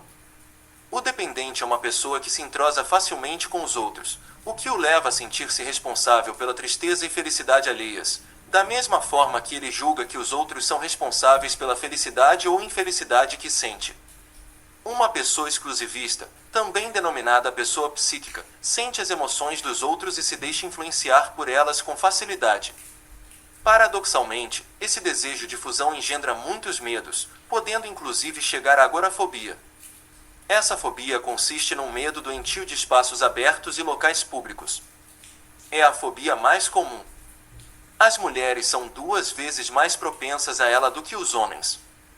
Muitos homens escondem sua agorafobia no alcoolismo. Preferem tornar-se alcoólatras a confessar seu grande e incontrolável medo. O agorafóbico queixa-se frequentemente de viver ansioso e angustiado, a ponto de entrar em pânico. Uma situação angustiante acarreta no agorafóbico reações fisiológicas, palpitação cardíaca, ausências, tensões ou fraquezas musculares, transpiração, dificuldades respiratórias, náuseas, incontinência urinária, etc., que podem levar ao pânico, reações cognitivas, sentimentos de estranheza, medo de perder o controle, de enlouquecer, de ser humilhado publicamente, de desmaiar, de morrer, etc., e reações comportamentais, fuga das situações de ansiedade, naturalmente, de todo lugar que lhe pareça distante do local, ou da pessoa reconfortante de que ele precisa. A maioria dos agorafóbicos sofre de hipoglicemia. O medo e as sensações que o agorafóbico experimenta são tão fortes que o levam inclusive a evitar as situações que não pode evitar. É por essa razão que ele precisa encontrar alguém próximo e acolhedor com quem sair em um lugar reconfortante onde se refugiar. Há inclusive pessoas que simplesmente não conseguem sair mais. Encontram sempre uma boa razão para isso. antecipando tragédias que nunca se concretizam. A maioria dos agorafóbicos foi muito dependente de suas mães quando jovens e se sentiram responsáveis por sua felicidade e por ajudá-las em seu papel de mãe. O agorafóbico pode se ajudar emocionalmente resolvendo sua relação com a mãe. Os dois grandes temores do agorafóbico são o medo de morrer e o medo da loucura. Após encontrar agorafóbicos em quase todas as oficinas que ministrei, pude fazer uma síntese interessante a respeito desse transtorno, o que ajudou centenas de indivíduos. Esses medos vêm da infância e foram vividos no isolamento. Um foco propício à eclosão desse mal é a morte ou a loucura de alguém no círculo familiar. Esse medo de morrer no agorafóbico é vivido em todos os níveis, embora ele nem se dê conta disso. Ele não se julga capaz de enfrentar uma mudança em qualquer domínio que seja, pois isso representaria uma morte simbólica. Eis porque toda mudança lhe gera angústia e acentua seu grau de agorafobia. Isso pode acontecer em momentos de transição, como a passagem da infância à adolescência, da adolescência à idade adulta, de solteiro a casado, uma transferência de cargo, uma mudança de domicílio, um novo trabalho, uma gravidez, um acidente, uma separação, a morte ou o nascimento de alguém, etc. Durante vários anos, esses medos e angústias podem ser inconscientes, represados. E então, um dia, quando atinge seu limite mental e emocional, o agorafóbico não consegue mais se conter e seus medos se tornam conscientes e visíveis. O agorafóbico costuma ter uma imaginação fértil e descontrolada. Ele se vê em situações muito além da realidade e se julga incapaz de fazer frente a essas mudanças. Sua grande atividade mental o faz temer a loucura. Ele não ousa falar sobre suas questões com os outros, pois receia que o considerem louco. É preciso compreender que isso não é loucura, mas uma sensibilidade forte e mal administrada. Se você se encaixa nos critérios acima, saiba que o que está vivendo não é loucura e não mata. Você simplesmente se abriu demais, quando jovem, para as emoções dos outros, julgando ser responsável pela felicidade ou infelicidade deles. Por conseguinte, tornou-se demasiado psíquico para poder estar à espreita e prevenir os infortúnios. Eis porque você absorve todas as emoções e medos alheios quando se vê num local público. O mais importante é aprender a verdadeira noção de responsabilidade, pois aquela em que você acreditou até agora não é boa para você. Constatei o caráter do dependente na maioria dos agorafóbicos que encontrei até agora. Na definição da agorafobia, consta o medo da morte e da loucura. No âmago do dependente, quando um ente querido falece, ele vive um sentimento de abandono. Sente cada vez mais dificuldade para aceitar a morte de quem quer que seja, pois cada morte reabre sua ferida do abandono, contribuindo para acentuar seu grau de agorafobia. Pude observar que a pessoa cuja ferida do abandono predomina tem mais medo da morte, enquanto aquela cuja ferida predominante é a traição tem mais medo da loucura. Discorro sobre a ferida da traição no capítulo 5. A mãe dependente, exclusivista, depende muito do amor do filho e faz de tudo para que ele perceba isso. O amor dos outros, principalmente dos mais próximos, ampara os dependentes. Ajuda-os a se manterem de pé. Ouvi pessoas dependentes dizerem: não posso suportar uma circunstância em que alguém não me ama, farei de tudo para dar um jeito nessa situação. Quando alguém dependente afirma: é importante você me ligar para me dar notícias, na realidade quer dizer: quando você me liga, eu me sinto importante. Ele precisa a todo custo que os outros o façam sentir-se importante, pois não consegue isso por si mesmo. Quando em contato com os problemas causados pela sua dependência, o indivíduo anseia ser independente. Julgar-se independente torna-se, então, uma reação muito comum nessas pessoas, que adoram dizer aos outros a que ponto se consideram independentes. Entretanto, isso só faz acentuar e esconder a ferida do abandono, uma vez que ela não é tratada. Por exemplo, uma pessoa dependente diz que não quer ter filhos e usa como justificativo o desejo de conservar a própria independência. Na verdade, num homem dependente, isso costuma esconder o medo de não receber mais toda a atenção de sua parceira se houver uma criança em casa. No caso da mulher dependente, por sua vez, O medo maior é o de se sentir sufocada por todas as obrigações que um filho acarreta. Em contrapartida, se ela quiser ter filhos, se sentirá mais confortável enquanto eles ainda forem crianças, pois serão mais dependentes dela. Isso a faz se sentir mais importante. O dependente tem mais interesse em alcançar a autonomia do que a independência.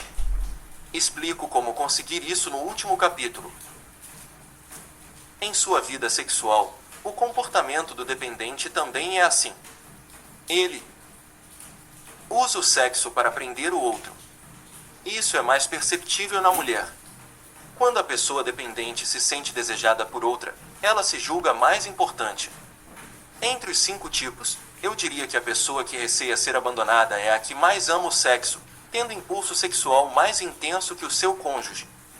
Não é raro observar que os indivíduos que se queixam de falta de sexo em geral sofrem da ferida do abandono e usam a máscara de dependente.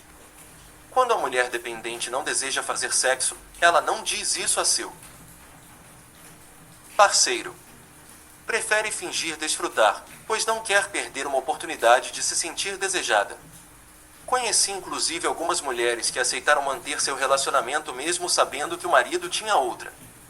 O homem dependente, por sua vez, prefere fingir não saber que a mulher tem um amante. Essas pessoas preferem suportar esse tipo de situação a serem abandonadas. Não é o seu ideal, mas elas estão dispostas a tudo para não perder o parceiro. Depois de tudo que foi dito neste capítulo, fica evidente que a ferida do abandono afeta nossa comunicação. Os medos que impedem o dependente de se comunicar com clareza e expor suas demandas são de chorar, de que o outro vá embora, de que o outro não concorde e ignore o que é dito ou pedido, de receber um não, de ser rechaçado, de não ser apoiado como espera, de não corresponder às expectativas dos outros. Se você se vê nesses medos, precisa compreender que não está sendo você mesmo e que é sua ferida do abandono que está prevalecendo. Na esfera alimentar, o dependente consegue comer muito sem ganhar peso.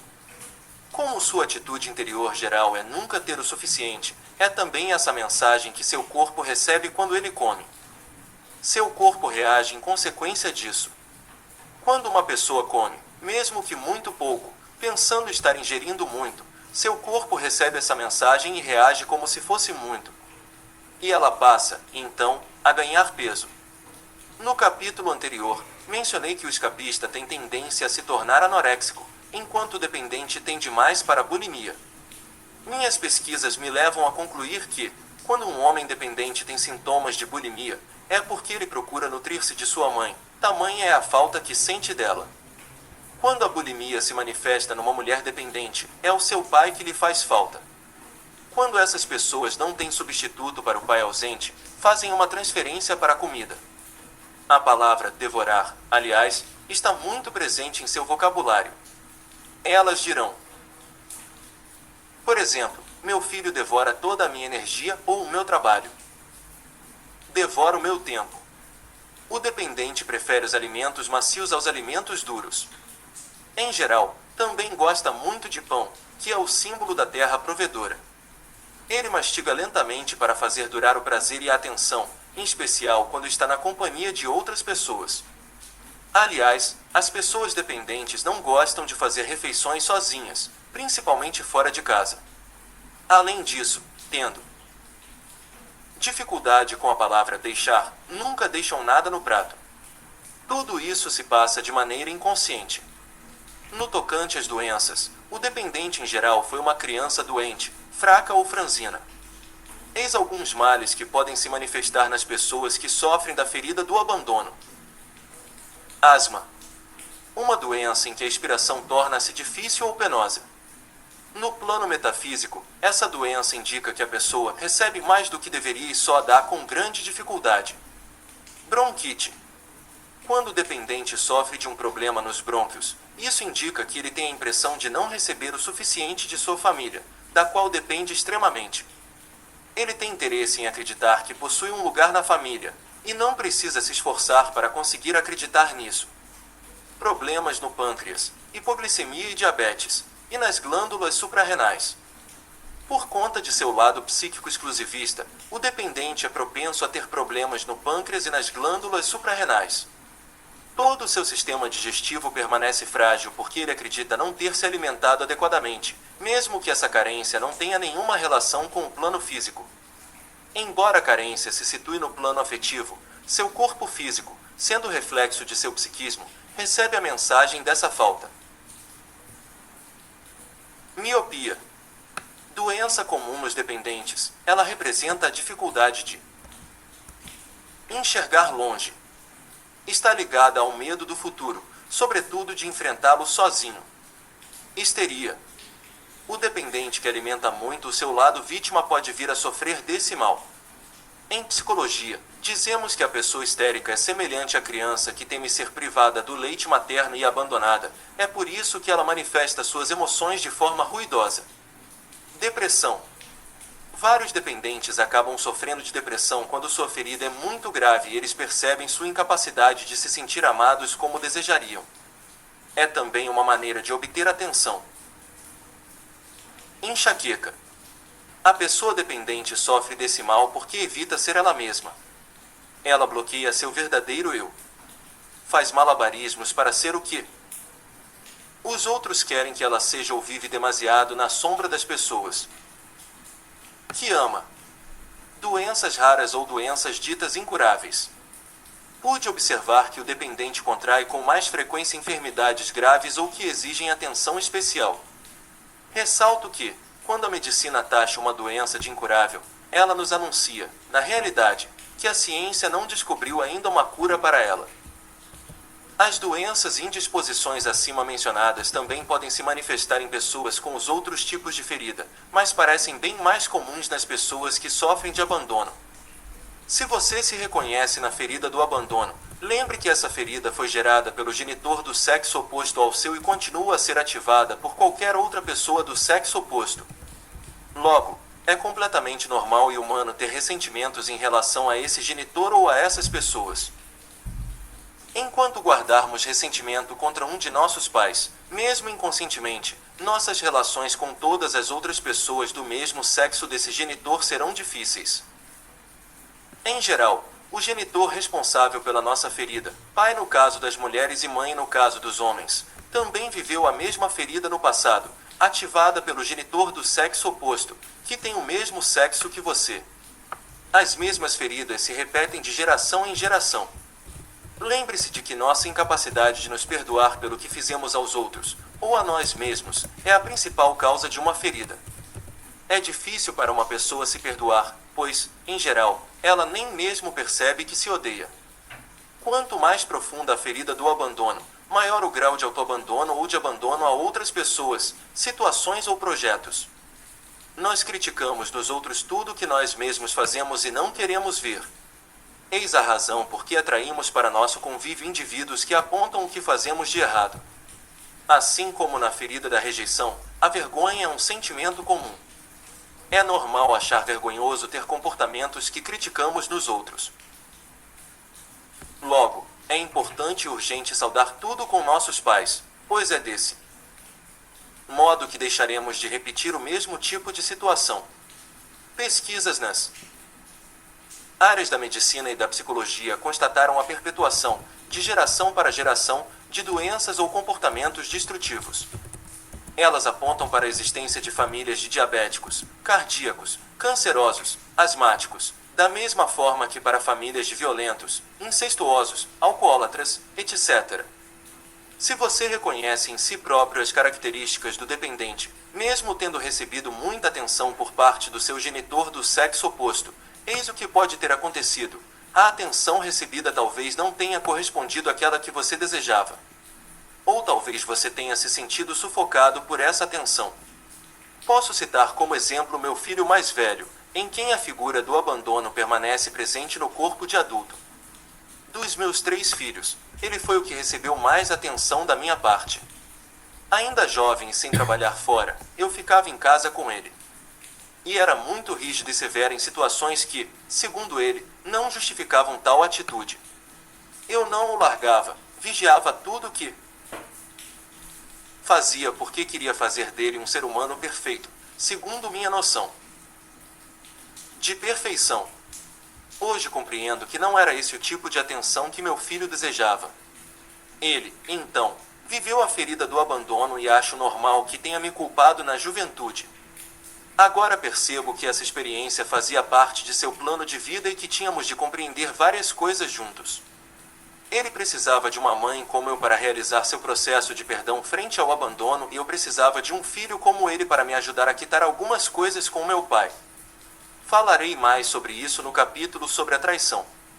As leis espirituais explicam que, enquanto uma pessoa não tiver vivido uma experiência no amor, ela deverá voltar à Terra para reviver a mesma experiência. Voltamos com as mesmas almas, mas em papéis diferentes. Tudo isso para termos uma chance de quitar definitivamente o que não saudamos em nossas vidas pregressas. Não se esqueça de que as características e os comportamentos descritos neste capítulo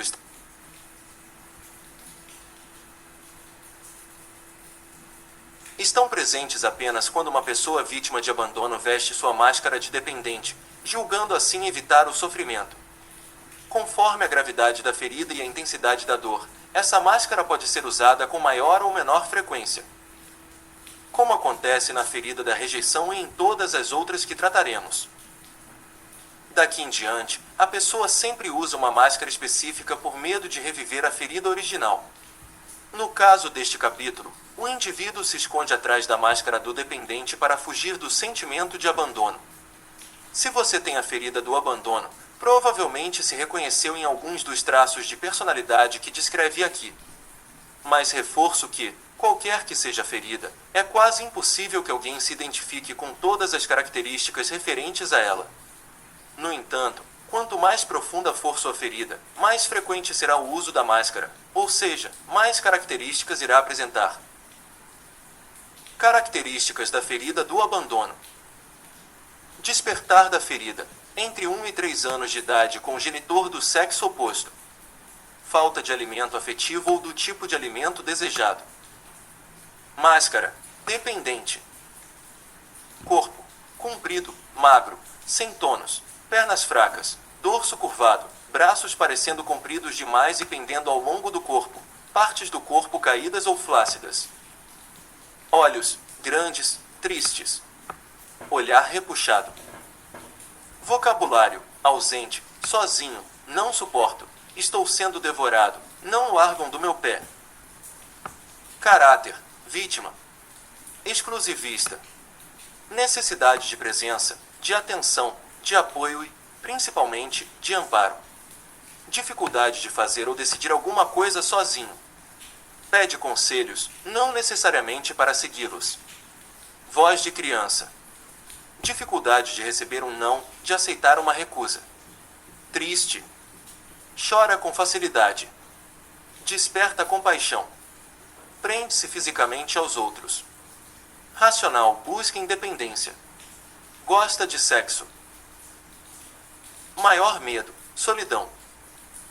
Alimentação, bom apetite. Bulimia. Gosta de alimentos macios. Come lentamente. Doenças possíveis. Dor nas costas, item asma, item bronquite, item enxaqueca, item hipoglicemia, item agorafobia, item diabetes, item problemas nas glândulas suprarrenais, item miopia, item histeria, item depressão, item doenças raras, item doenças incuráveis. Aspecto físico do masoquista. Ferida da humilhação. Capítulo 4. A humilhação. Examinemos o significado da palavra humilhação, ação ou efeito de humilhar-se, rebaixamento moral, aviltamento. Alguns de seus sinônimos são vexame, afronta, ultraje. Essa ferida começa a se manifestar, ou despertar, entre 1 e 3 anos de idade. Uso o verbo despertar para relembrar que minha teoria se baseia no fato de que antes de nascer já decidimos as feridas a serem curadas, embora não tenhamos mais consciência disso após o nascimento. A alma que vem extinguir essa ferida trará para si pais que a humilharão. Essa ferida está ligada principalmente ao mundo físico, do ter e do fazer. Ela desperta no momento do desenvolvimento das funções do corpo físico, período em que a criança aprende a comer sozinha, a ser asseada, a usar o banheiro, a falar, escutar e compreender o que os adultos lhe dizem, etc. O despertar da ferida se produz no momento em que a criança sente que um de seus pais tem vergonha dela quando ela está suja, faz uma má criação. Sobretudo em público ou em família, está mal vestida, etc. Independentemente da circunstância que leva a criança a sentir-se aviltada, degradada, ultrajada ou envergonhada em termos físicos, a ferida é despertada e ganha amplitude. Tomemos o exemplo do bebê que brinca com seu cocô, espalhando-o pelo colchão ou fazendo alguma outra arte nojenta. A ferida desperta quando ele ouve a mãe contar ao pai o que aconteceu chamando de porquinho. Mesmo em idade tenra, o bebê pode perceber o nojo nos pais e se sentir humilhado e envergonhado. Lembro-me de um episódio quando eu tinha 6 anos e era interna num colégio de freiras. Dormíamos todas juntas num grande dormitório. Quando uma garotinha fez xixi na cama, a religiosa a obrigou a percorrer as salas de aula no dia seguinte com seu lençol sujo nas costas. Humilhando-a e mortificando-a daquela maneira, a freira julgava que aquilo não se repetiria mais. Todos sabemos que acontece justamente o contrário. Esse tipo de humilhação agrava a situação. Toda criança que tem uma ferida da humilhação e vive tal experiência verá sua ferida piorar. A sexualidade também contribui com sua cota de potencial humilhação. Por exemplo, quando a mãe surpreende o filho se masturbando e exclama "que vergonha!". Isso não se faz, o menino se sente mortificado, envergonhado e mais tarde terá problemas no campo sexual. Se a criança surpreende o pai ou a mãe sem roupa e percebe que ele, ou ela, está constrangido, pois fica procurando se esconder, aprende que se deve ter vergonha do próprio corpo. Essa ferida pode então ser vivida em diferentes domínios, dependendo do que aconteceu entre 1 e 3 anos de idade. A criança, achando que não tem liberdade para agir ou se movimentar como quer no nível físico, se sente rebaixada e excessivamente controlada pelos pais. Por exemplo, um pai repreende e coloca de castigo o filho que, com a roupa limpa, foi brincar na lama logo antes da chegada dos convidados. Se os pais contam o incidente aos convidados na frente da criança, a humilhação virá ainda mais forte. Esse comportamento pode levar a criança a acreditar que enoja seus pais. Sente-se então humilhada e tem vergonha do próprio comportamento. Em contrapartida, é frequente ouvir as pessoas contando todas as coisas erradas que fizeram quando jovens e adolescentes. É como se procurassem situações para reviver a humilhação. Ao contrário das outras 4 feridas, vividas com um genitor específico ou com a pessoa que desempenhou esse papel, a ferida da humilhação é comumente vivida com a mãe. No entanto, pode ser vivida com o pai quando este exerce o controle e faz o papel de mãe ensinando a criança a ser aciada, etc. É possível também que a ferida da humilhação esteja ligada à mãe no campo da sexualidade e do asseio, e ao pai no campo do aprendizado, da audição e da fala. Nesse caso, o acerto de contas teria que ser feito com os 2 pais. A criança que vive a humilhação forjará para si a máscara do masoquista. O masoquismo é o comportamento de uma pessoa que encontra satisfação e até prazer em sofrer. Em geral, ela procura a dor e a humilhação de maneira inconsciente. Ela se planeja para se machucar ou castigar antes que outro o faça. Embora eu tenha dito que a humilhação ou a vergonha que o masoquista vive se situa nos domínios do ter e do fazer, por vezes ele faz de tudo para conseguir ser como os outros gostariam que ele fosse, mas é o que ele faz ou não faz, ou o que tem ou não tem, que desencadeia a sua ferida da humilhação. Também observei que fazer e ter coisas se tornam meios para compensar a ferida. A partir de agora, quando eu utilizar o termo masoquista, lembre-se de que estou me referindo à pessoa que sofre de humilhação e que veste uma máscara de masoquista para evitar sofrer e viver a dor associada à humilhação. Repito o que escrevi nos capítulos anteriores. Uma pessoa pode viver uma experiência de vergonha ou de humilhação sem que a ferida da humilhação seja despertada. Por outro lado, uma pessoa masoquista pode viver uma experiência de rejeição e se sentir mais humilhada do que rejeitada. É verdade que os 5 tipos de pessoa mencionados aqui podem ter vergonha, entretanto, parece que é a pessoa com a ferida da humilhação que a sente com mais regularidade. Devo esclarecer agora a diferença entre vergonha e culpa. Sentimos-nos culpados quando julgamos errado algo que fizemos ou deixamos de fazer. Temos vergonha quando nos consideramos incorretos com relação ao que acabamos de fazer. O oposto da vergonha é o orgulho. A partir do momento em que uma pessoa não sente orgulho de si mesma, ela sente vergonha, acusa a si própria e é levada a querer se esconder. Uma pessoa pode se sentir culpada sem ter vergonha, mas não pode ter vergonha sem se sentir culpada. Na descrição física da máscara do masoquista, como este se julga sujo, sem coração, porco ou menor do que os outros, ele desenvolve um corpo grande que lhe dá vergonha. Um corpo grande é diferente de um corpo musculoso. Um indivíduo pode pesar 20 quilos a mais que o seu peso normal e não ser gordo. Talvez tenha a aparência de uma pessoa forte. O masoquista, por sua vez, é grande por conta do excesso de gordura. Seu corpo é rechonchudo, parece mais compacto do que largo. Podemos notar isso ao observá-lo de costas. A pessoa forte é mais musculosa, com um corpo mais largo do que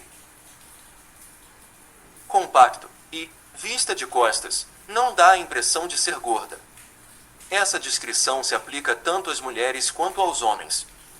Se apenas uma parte do corpo é grande e protuberante, por exemplo, a barriga, as nádegas ou os seios, isso indica uma ferida da humilhação menos intensa. Podemos também associar à máscara de masoquista as seguintes características: estatura baixa, pescoço largo e inchado, tensões no pescoço, na garganta, nos maxilares e na pelvis. Ele costuma ter um rosto redondo e seus olhos são arregalados e inocentes como os de uma criança. É evidente que uma pessoa com todas essas características físicas sofre de uma ferida mais intensa. Trabalhei com centenas de masoquistas, a maioria mulheres, que apresentavam uma ferida da humilhação evidente. Várias delas levaram até 1 ano para admitir que tinham vergonha de si mesmas ou se sentiam humilhadas. Se você reconhece em seu corpo as características físicas do masoquista e tem dificuldade em perceber sua ferida da humilhação, não se preocupe e gaste o tempo que for preciso para fazer isso.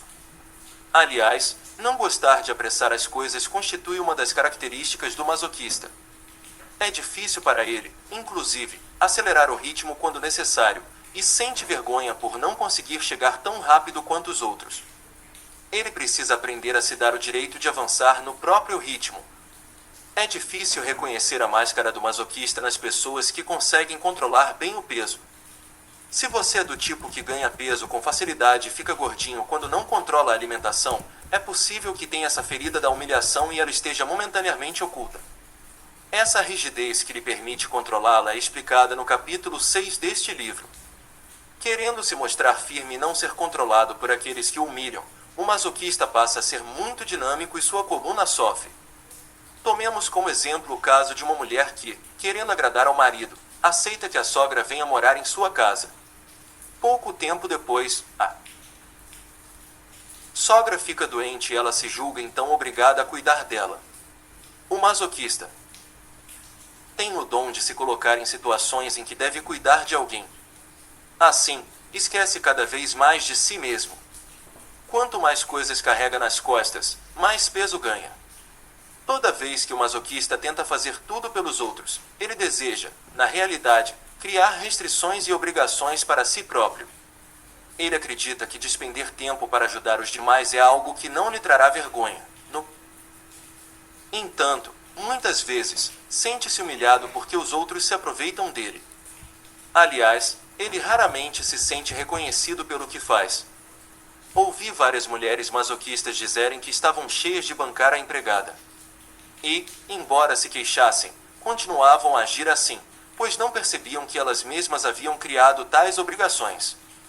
Também ouvi diversos desabafos, como por exemplo, após 30 anos de bons serviços, a direção me jogou na rua feito lixo.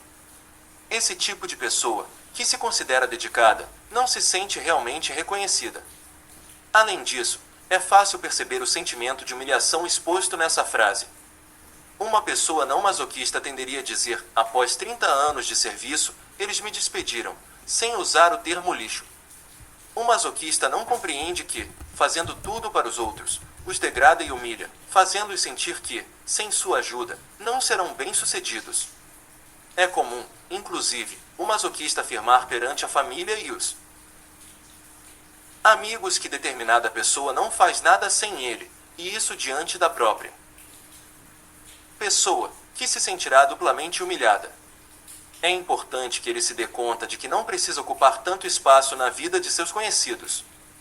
Mas, em geral, ele não percebe que age dessa forma, pois costuma fazê-lo de maneira sutil. Eis porque seu corpo físico ocupa muito espaço, ele reflete sua crença. Quando o masoquista conseguir se achar especial e importante, não terá mais que provar isso para os outros. Reconhecendo-se, seu corpo não precisará mais ocupar tanto espaço. Ele parece controlar-se, mas esse controle é motivado principalmente pelo medo de ter vergonha dos que lhe são próximos ou de si mesmo. A mãe masoquista, por exemplo, tende a controlar o vestuário, a aparência e o asseio de seus filhos e de seu parceiro. É o tipo de mãe que quer que os filhos cuidem do próprio asseio desde muito pequenos. Se ela não conseguir isso, sentirá vergonha de si mesma como mãe. Como o masoquista, homem ou mulher, é frequentemente apegado à mãe, ele vai fazer de tudo para não lhe causar vergonha. Ela tem bastante influência sobre o masoquista, mesmo que isso aconteça de modo inconsciente e involuntário. Ele vê a mãe como um grande peso a ser carregado, o que lhe fornece outra boa razão para se julgar um apoio bem sólido. Essa influência continua inclusive após a morte dela. Embora isso lhe provoque um sentimento de vergonha, em geral o masoquista se sente consolado ou libertado pela morte da mãe, pois ele costumava permitir que ela sufocasse sua liberdade. Apenas quando a ferida da humilhação está em vias de ser curada é que essa influência se atenua. Mas há aqueles que são de tal forma apegados à mãe que, quando esta morre, têm uma forte crise de agorafobia. Infelizmente, esses indivíduos costumam ser medicados como se fossem depressivos. E, como não são tratados de modo correto, pela doença que de fato têm, levam muito tempo para se recuperar. O masoquista tem dificuldade para exprimir suas reais necessidades e o que sente verdadeiramente. Desde jovem, evita falar com medo de se envergonhar ou causar vergonha a alguém. Os pais de uma criança masoquista lhe dizem frequentemente que o que acontece na família não é da conta de ninguém e que ela não deve falar sobre isso. Deve guardar tudo para si. As situações vexaminosas ou os membros da família dos quais temos vergonha devem ser mantidos em segredo. Não se fala, por exemplo, de um tio na prisão, de um irmão suicida, de um membro da família internado num hospital psiquiátrico, etc. Certa vez um homem me contou que se envergonhava por ter feito sua mãe sofrer, quando ele era jovem, ao roubar dinheiro de sua bolsa. Ele considerava inaceitável fazer isso com uma mãe que já se privava de tudo em prol dos filhos. Ele nunca havia contado aquilo a ninguém. Se pensarmos nas centenas de pequenos segredos como esse que ele guarda dentro de si, compreenderemos por que esse homem tinha problemas na garganta e na voz. Algumas pessoas me confidenciaram a vergonha que sentiam na adolescência quando desejavam coisas caras enquanto sua mãe se privava do essencial. Elas não ousavam falar desses desejos, principalmente com a mãe.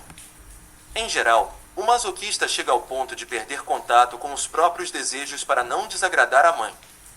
O masoquista costuma ser hipersensível, qualquer coisa o afeta. Por isso, faz de tudo para não magoar os outros. Quando alguém, sobretudo seus entes queridos, se sente infeliz, ele se julga culpado. Acha que deveria, ou não deveria, ter dito ou feito alguma coisa. Não compreende que, ao se manter focado nas necessidades dos outros, não escuta as suas próprias. Dos 5 tipos de personalidade, o masoquista é o que menos ouve suas necessidades, embora